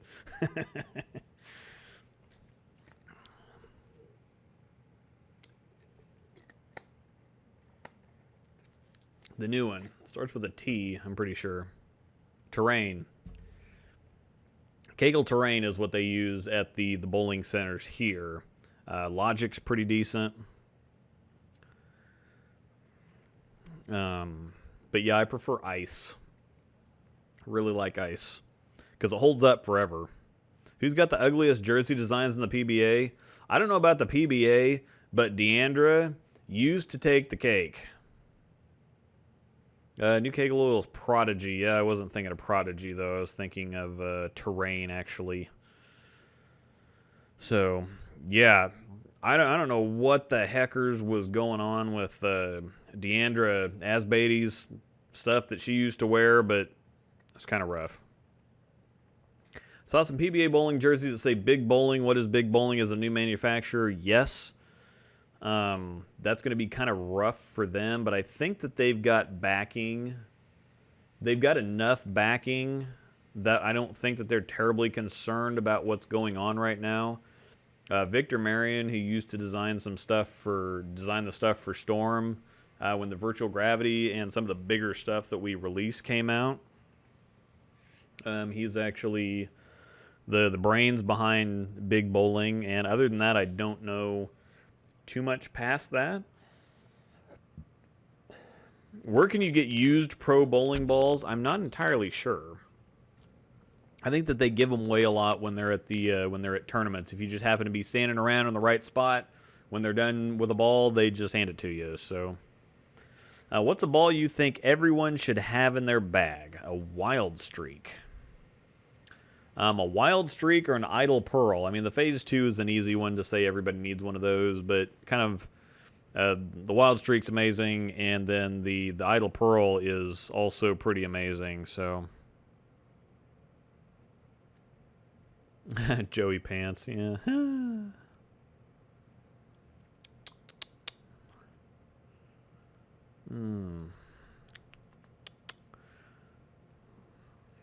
Wait, they use oil at your lanes? Yeah. Maybe, sometimes. There's some guy that comments who wins every time.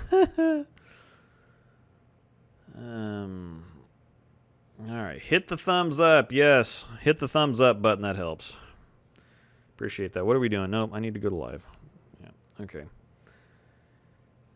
And then do another term. I think that we've hit the majority of the terminologies. Does anybody have another terminology comment? More Tiger King with the girl. Have fun. Yep. See ya. Thanks for coming out. We talked about RG. We talked about differential. We talked about shim and over under and wet dry and all those kind of glorious things. So, so if anybody else has any decent questions about some bowling terminology, I'll let you know. My big bowling samples should be here next week. Interesting. So Mr. Bill's going to check out the big bowling stuff and when the bowling alleys open up again. How's your PS4 gameplay going? Not great. I beat God of War, but I am at like 75% completion, and I want to see the final cutscene or the second game ending, and so I have to go do all the extra side quests and all that stuff to get up to 100%. Haven't gotten that done yet. I played The Last of Us for like 20 minutes or however long it takes when you get through that first part of the game before it cuts to 20 years later or whatever. That's as far as I got in that, and then I started getting on some more camos for Call of Duty, but the quest continues for the camos. I did figure out I've got one assault rifle. I've got all the shotguns done. I've got all the snipers done. I've got all the marksman rifles done. I am a few triple kills away from getting all the pistols done. The knife's done. The riot shield's done. The launchers are all done. So I've got like one assault rifle left. I've got 3 SMGs and a couple of LMGs. And then I think I got a couple shotguns done left too. So I'm really close. So I'm really close.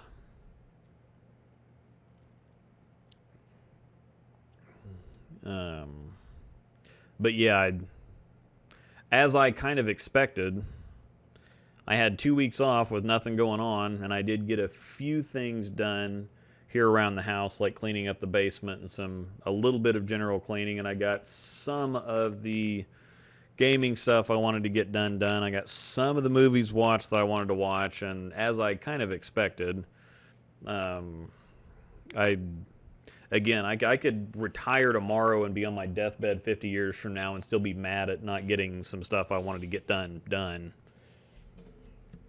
Rook that was in here does have a publishing friend, and so I've got a set of fantasy novels that I've been working on for a long time because I'm a nerd. I mean, just look at me. Do you think that I would actually be outside playing sports and enjoying myself in any other way? No, I'm a video game fantasy writing nerd. And Rook had a friend who actually owns her own publishing company, and so she's looking at some of my stuff. So I got a little bit more written on that and some stuff cleaned up, and so that'll be a little bit of fun. But what about a wild streak drilled low flare for house? I think it needs the flare because it's got the higher RG, so I think it actually needs the flare. It works perfectly It works perfectly for house just as it is, so I wouldn't do anything crazy to it. So, does anyone ever use axis weighted layouts anymore? I don't think so, because the bowling balls we have now, axis weight used to be for, you'd swing the CG all the way out or something, and they'd think that the extra side weight would help something, which it never really did. But cliff, cliffed, walled, stuff like that. Cliffed is when they're really difficult because there's a lot of dry right next to a lot of wet. And so if you get a little bit too, if you get a little bit right, it hangs. If you get a little bit inside, it hooks. Or you just don't feel like you have there's just not a whole lot of room to throw out on the lanes. That's generally what they mean when they say cliffed. How would you explain chug when it comes to ball reaction? MVP Pearl. That's how I'd explain chug. When something hits the lane and it just looks like it's struggling to get down the lane, or when you throw the ball and you think it's a good shot and all of a sudden it really slows down and goes through the nose, that's what chug is. When something hits the lane and it just looks like it's trying to dig through the lane, that's what chug is. Ball up and ball down. Ball up is go to a stronger ball. Ball downs go to a weaker ball, basically. What does it mean when someone refers to a two-hander as a cheater? It just means that they think for some reason that because you have a whole lot of revs on the ball, that means that the pins are just going to automatically fall down, I guess. It also adds in a whole bunch of extra problems that tears the lanes up faster. The ball's going to react stronger to friction. Having a high rev rate creates just as many problems as it fixes or helps. So Ryan's looking hard at the P3 and the Wild Streak. I'm not sure.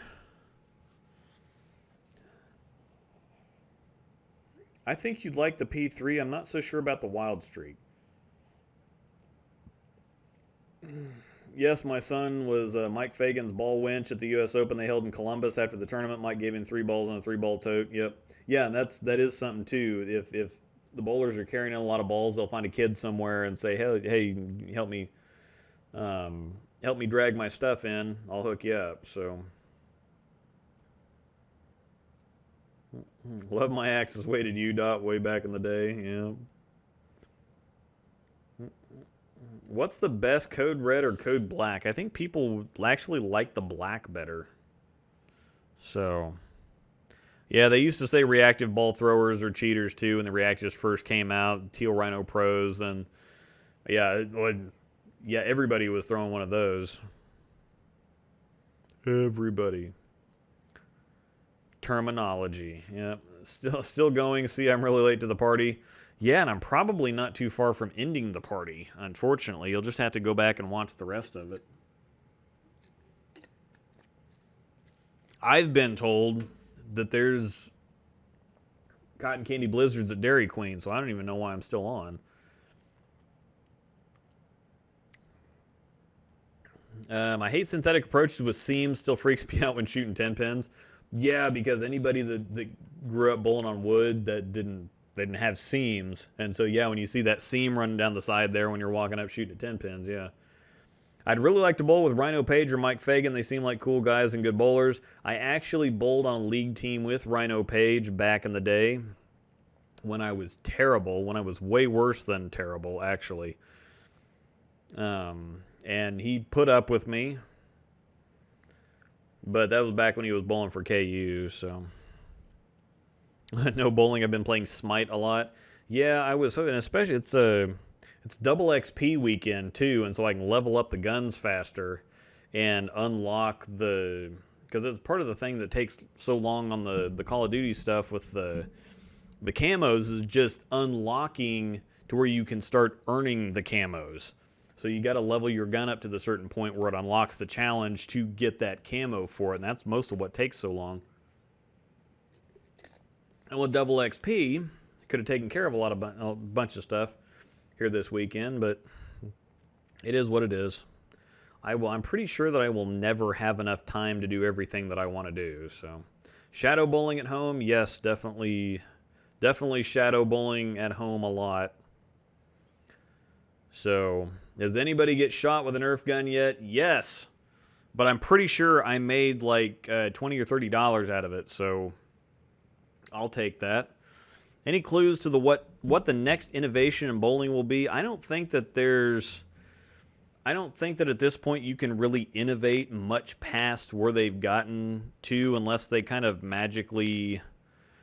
I don't even know what they're going to figure out at this point. I know that a lot of the bowling companies are working on the UFO and I think the Closer Pearl are a couple of the first to kind of feature stuff to help out with not being able to drill weight holes anymore. I think that they're really going to explore that. And then I know that a lot of them, like Storm Spec and then Motive's Microcell, is going to start focusing on longevity of ball reaction, longevity, durability, stuff like that. So my P3 has a little wiggle at 40 feet that I don't like. It just knocked the shine off of it probably.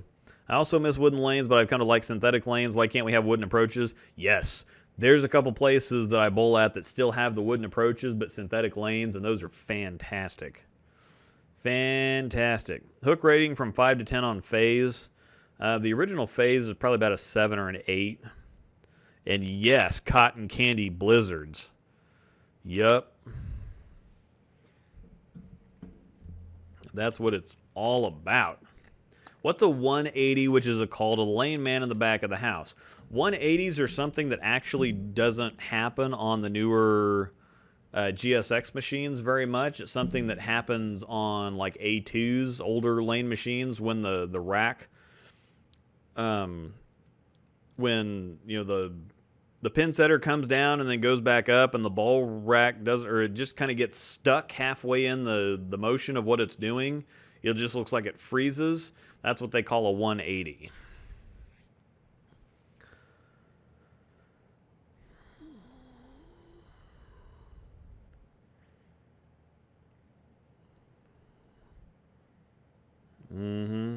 Right, gonna get me a cotton candy blizzard.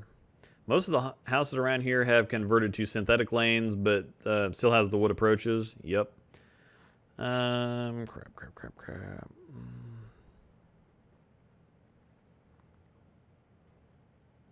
Did you not like the MVP Pearl? Drilled only one for customer. It was very chugging, but still rolled great. Yeah, I actually tried kind of a little bit of a new fit on it too, and so I need to go get that fixed before I try to throw it again, but it's not really my type of ball anyway. It rolls so heavy and it slows down so fast that it's nothing that I'm comfortable throwing much with the way that I throw the ball, so.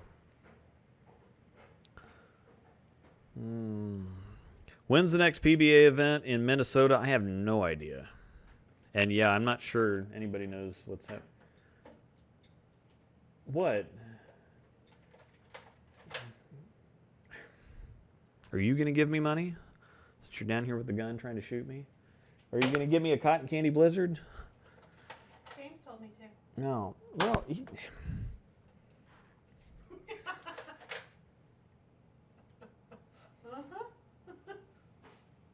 I got to find that picture that... You're going to shoot my eye out, I swear. You know, I aim for your eyes because you, like, flinch even when I get near your eye. Yeah, I know. That's the whole reason.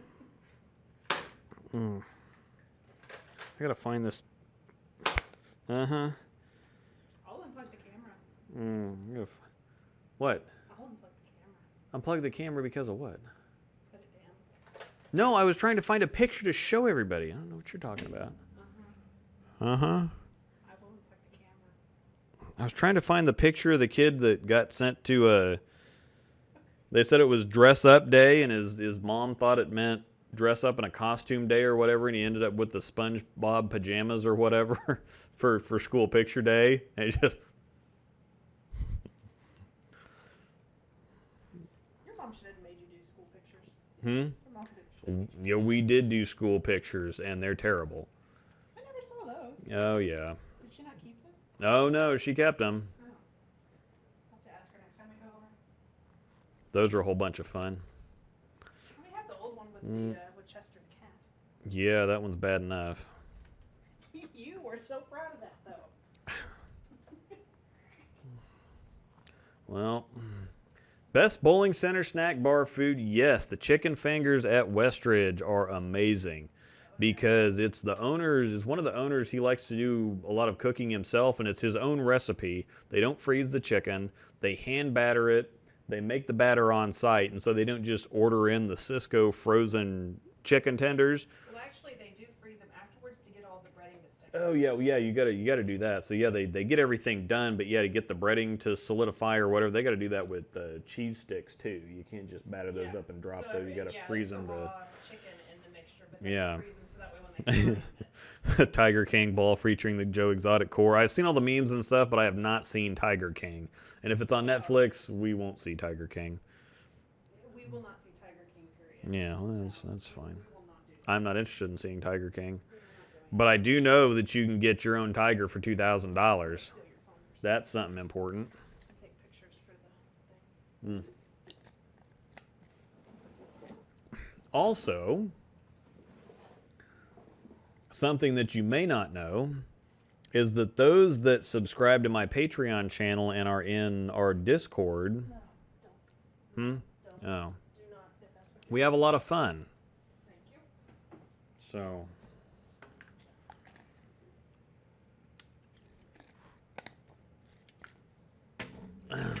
I mean, you should know that we have a lot of fun, but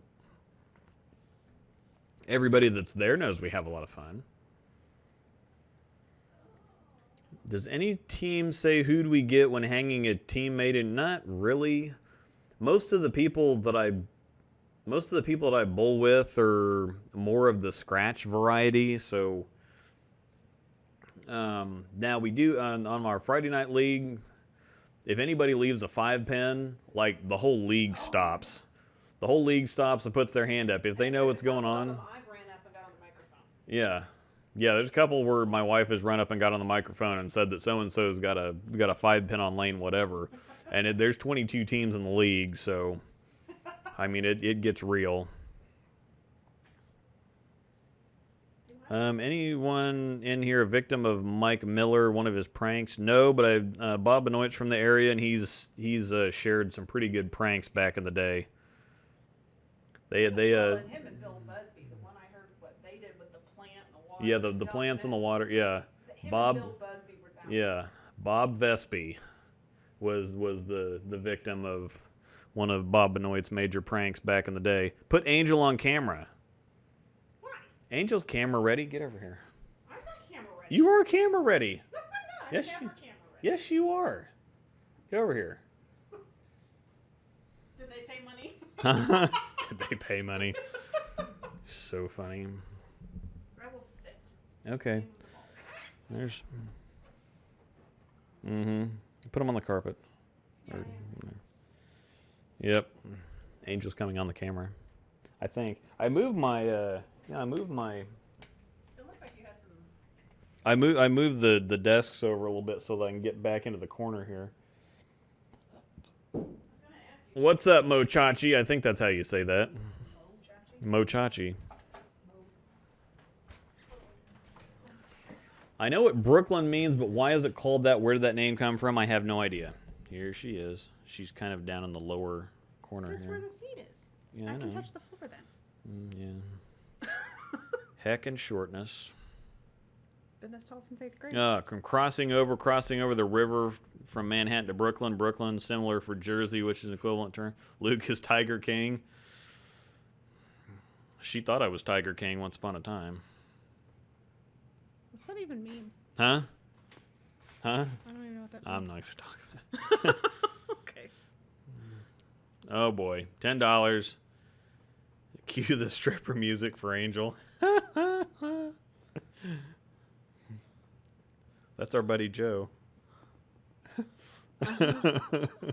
Your face is so red. Yeah, it kind of does that. Uh-huh. It wasn't earlier. Because I've got a really good joke about that, but Oh, can't say it on the that's can't what say it on the that's for. stream. Yep.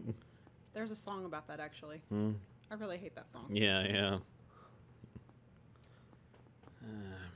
Around here, people get baby powdered. Substitute the government stimulus program. Yep. Just the $2,400 check specifically. One tiger, please. Yep.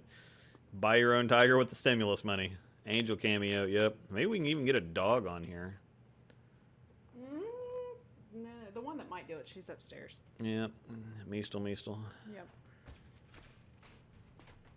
Tanner's not watching, but he's down. Meastel. Tick, tick, tick, tick, tick. There she is. Yep, there she comes. Meastel. My baby. Meastles. My babies. Yes. Mm-hmm. Our little German Shepherd puppy. Do you want up? Meastles. Come on, Meastles. Come on, Meastles. Come on, Meastel Chubby. There you go. She's 3.5 now, I think. Hi, Meastel. You're on YouTube. Yes. And she looks like she's a German Shepherd puppy, and she's just going to be a German Shepherd puppy forever because she's part German Shepherd, part cattle dog, and part Papillon. We can't really see the Papillon, but we can definitely see the German Shepherd and the cattle dog. Are you ready down? So this is Mistletoe. Yep. You going? Bye. She was our first rescue dog. Well, hi, Meastel. Hi. She's still here. Yep, she was a feral dog, and they found her in a storm drain in Kansas City when she was like 6 months old. They rehabbed her for 4 months. Actually, the Mistletoe movie. It's on YouTube. Yeah, if Very anybody's posted on YouTube. interested in that, I'll have to find. This is actually pretty interesting for anybody that wants to watch this after they found her in the drain and she It's wouldn't. like 10 minutes long and stuff. Like Yeah. that. It's not a short thing. Yeah, I'm not even sure. And then just put mistletoe and then just type. Yeah, there you go. Yeah, that's gonna be hard to find. I have to have her send me the link. I found it before. Yeah. You just need me to do it.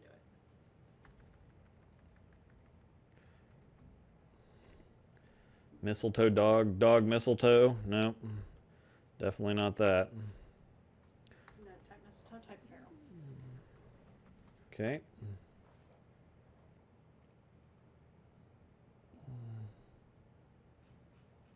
Nope. She. Oh. No. Okay, no, definitely not that one. Anyhow, we'll find it and we'll get it in the. But yeah, the lady that owned the rescue that we got Missile from, call her Missile for short.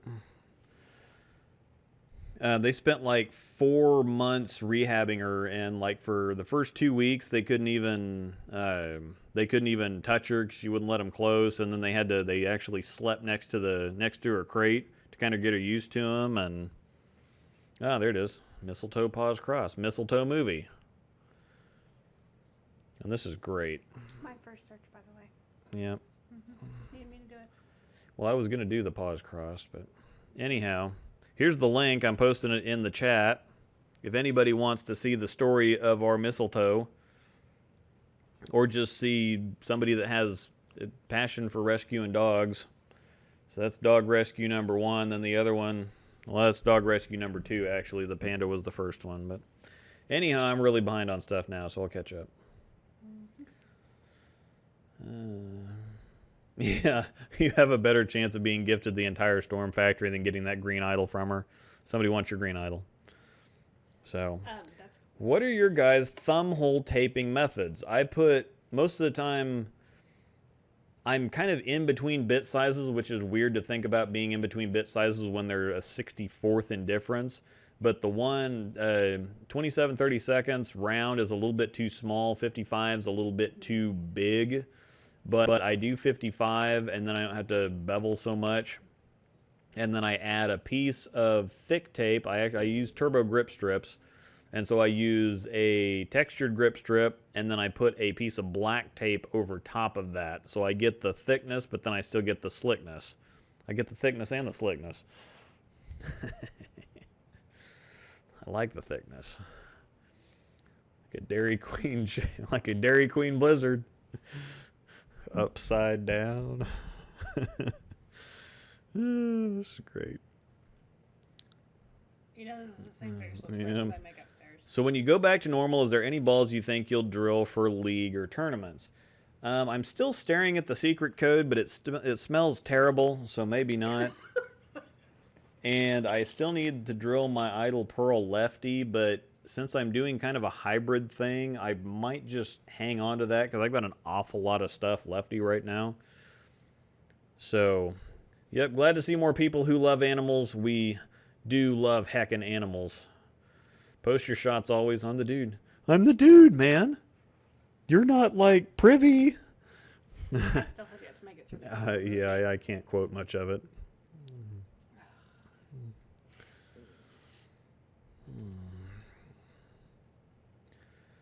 Would it be the same process to find your pap for two-finger bowler? I'm starting to get more into bowling. Your pap is based on right between your middle fingers, though.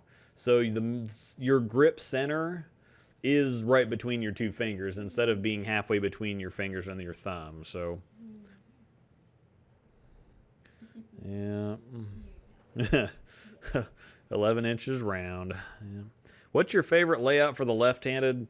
I don't really have a favorite layout yet. I kind of been using my 5x5x3 symmetric layout for a lot of my stuff. Lefty right now just to start off because that's what I was doing with a lot of stuff right-handed. So just for comparison's sake. I don't really have a favorite layout right now. So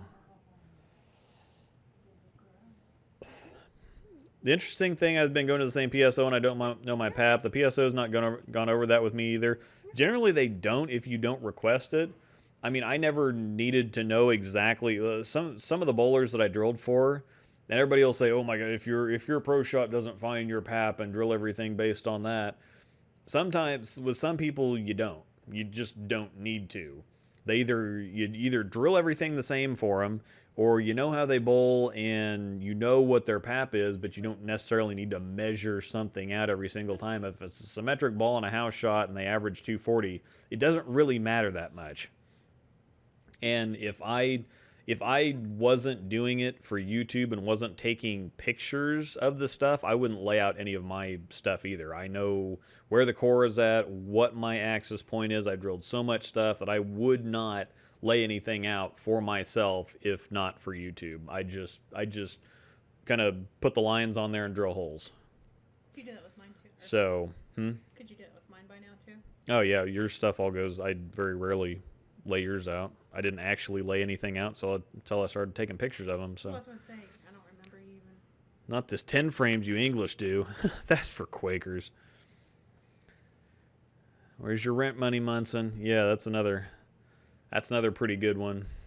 So, all right, we're kind of slowing down here a little bit. I've been on for a couple hours, and I only had one piece of pizza before we started this thing. So I didn't put that back in the fridge. that's fine. I was going to put it back in the oven. So Oh, me styles, me styles. I guess Me I can go still- preheat the oven. Yeah. Me still. I can't move back because my Oh, okay.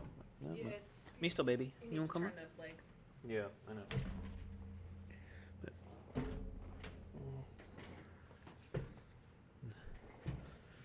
Meestles. Come here, babies. Come here, Meestles. Come here, sweetie. Up. Oh, come up. Hi, doggy. Yes, I know. Yep. Okay. Hi, Meestles. She's not exactly. She doesn't like to be held necessarily, but she kind of likes being held. So She just. As it's long- awkward. yeah. It's more than all it is. it's awkward. As long as she's comfortable, she's fine. But They probably can't hear you very well. yeah, well, no, they can hear me. I said very well. Well, yeah, I don't know. What's this, Meestles? Yeah. Meestal. I can feel the heart Yeah. going, I don't like that. You go, Meestles. She Yeah. can jump when she's ready. You ready to go? Okay, here we go. And we won't get the other one. Yeah, she'll stay right here, but she doesn't necessarily like being held. I definitely couldn't get Aspen over here. Unibel. Yuna, come here. We'll put the puppers on before we get out of here because people actually I'm gonna play with the camera here before I get off. And actually some people wanted to see the setup and stuff, and it's clean down here now. So I'm gonna kind of go with a free camera here and show you guys some stuff. If you want to hang on here. Won't be talking, but we'll see some stuff.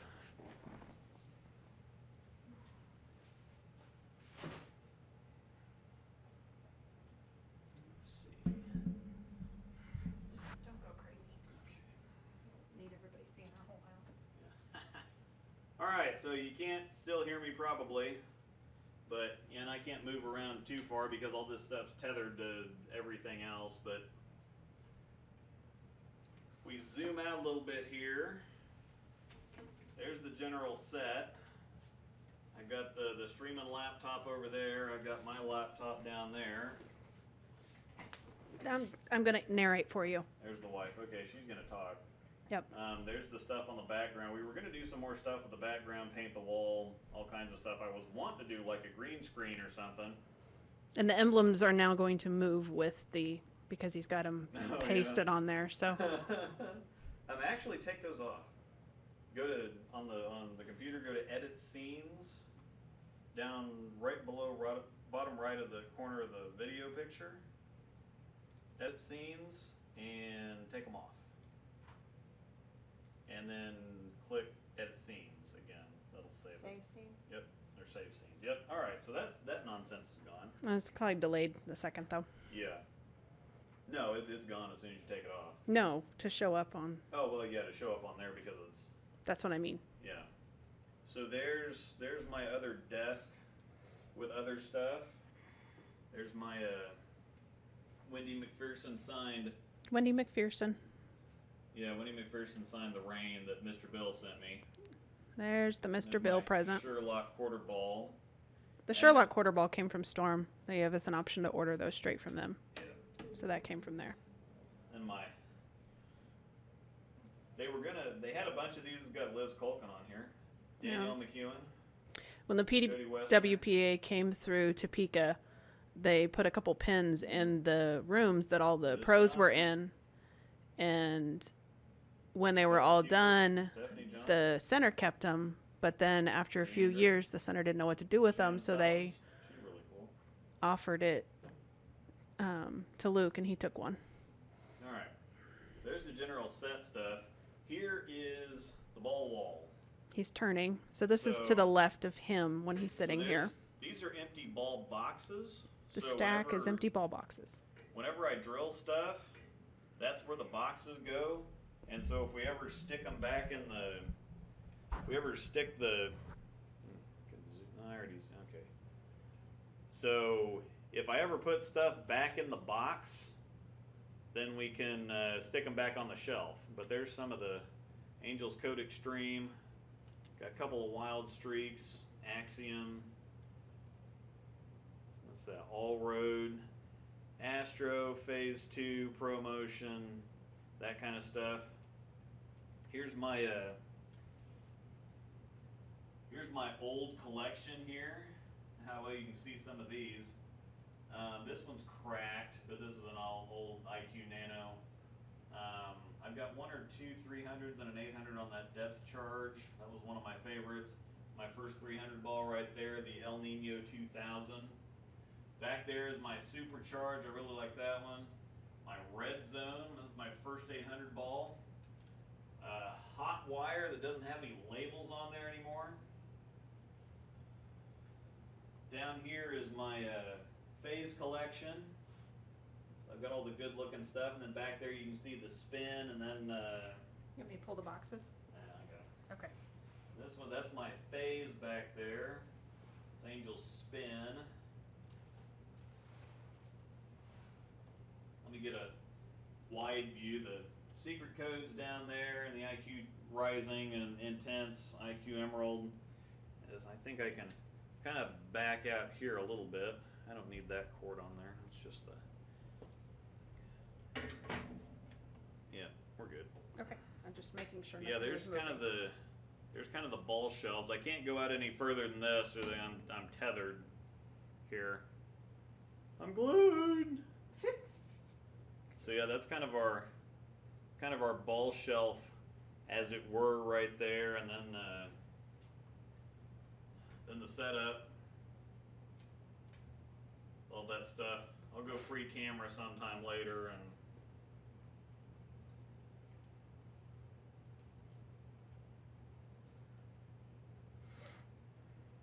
So. Go back. Yep. Okay. Switch back. Dog Panda.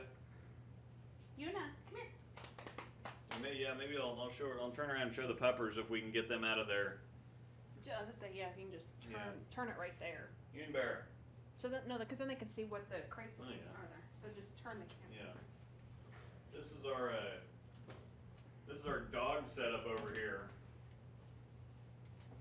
Here you go, Miss. I'll get you a crate.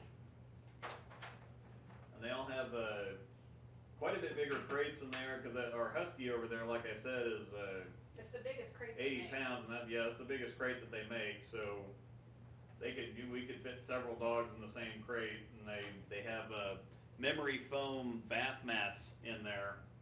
So they're actually quite comfortable, and that's kind of where they like to lay while we're doing the live streams. They'll come down here just to be down here. It's okay. That was Rocco's crate while he was here. You go back in. If I can zoom in here. Yes, good girl. Those are our 3 right there. Aspen is Aspen's the chicken one that's staring at the camera right there. We haven't done the DNA test on her. We've got the test, but we haven't done it yet. I think she's got some Shiba in her, but she's definitely got some German Shepherd. They said she was a German Shepherd Husky mix. Una, come on. She's like, nope. Here, Una, come. Don't think so. Yeah, she'll listen to Angel. She won't listen to me. Come here, Una, Because come. Angel is the alpha dog. Una, come. And she's like, yeah, whatever, I'll come for a treat because you're saying it. There's our Husky. Come here. She's a Siberian, or she's an Alaskan. They told us she was a Siberian, but she's Good a job. lot bigger than a Siberian. So Yeah, Alaskan Huskies are a mix between Siberian and Malamutes. hi, dog bear. You playing me still? There you go, good girls. What you doing, me? All right, wrap up your bowling card. Okay. Yep. And then Aspen's just not going to come out because she's a chicken. Oh yeah, no. But that's Aspen. So that's our entire basement tour. I know that you're so glad that you hung on for all of that.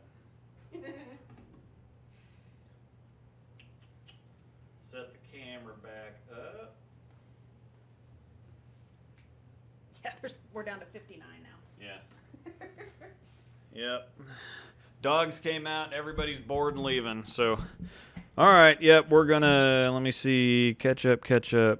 More of a cat guy. Interesting. But yep. The doggo puppers are a lot of fun. So, thanks everybody for coming out and watching. Thanks for the support. Everybody stay safe and stay happy and stay home and have fun and all those good things. And I'm going to go eat pizza and think about cotton candy blizzards. So, thanks everybody. We'll see you later.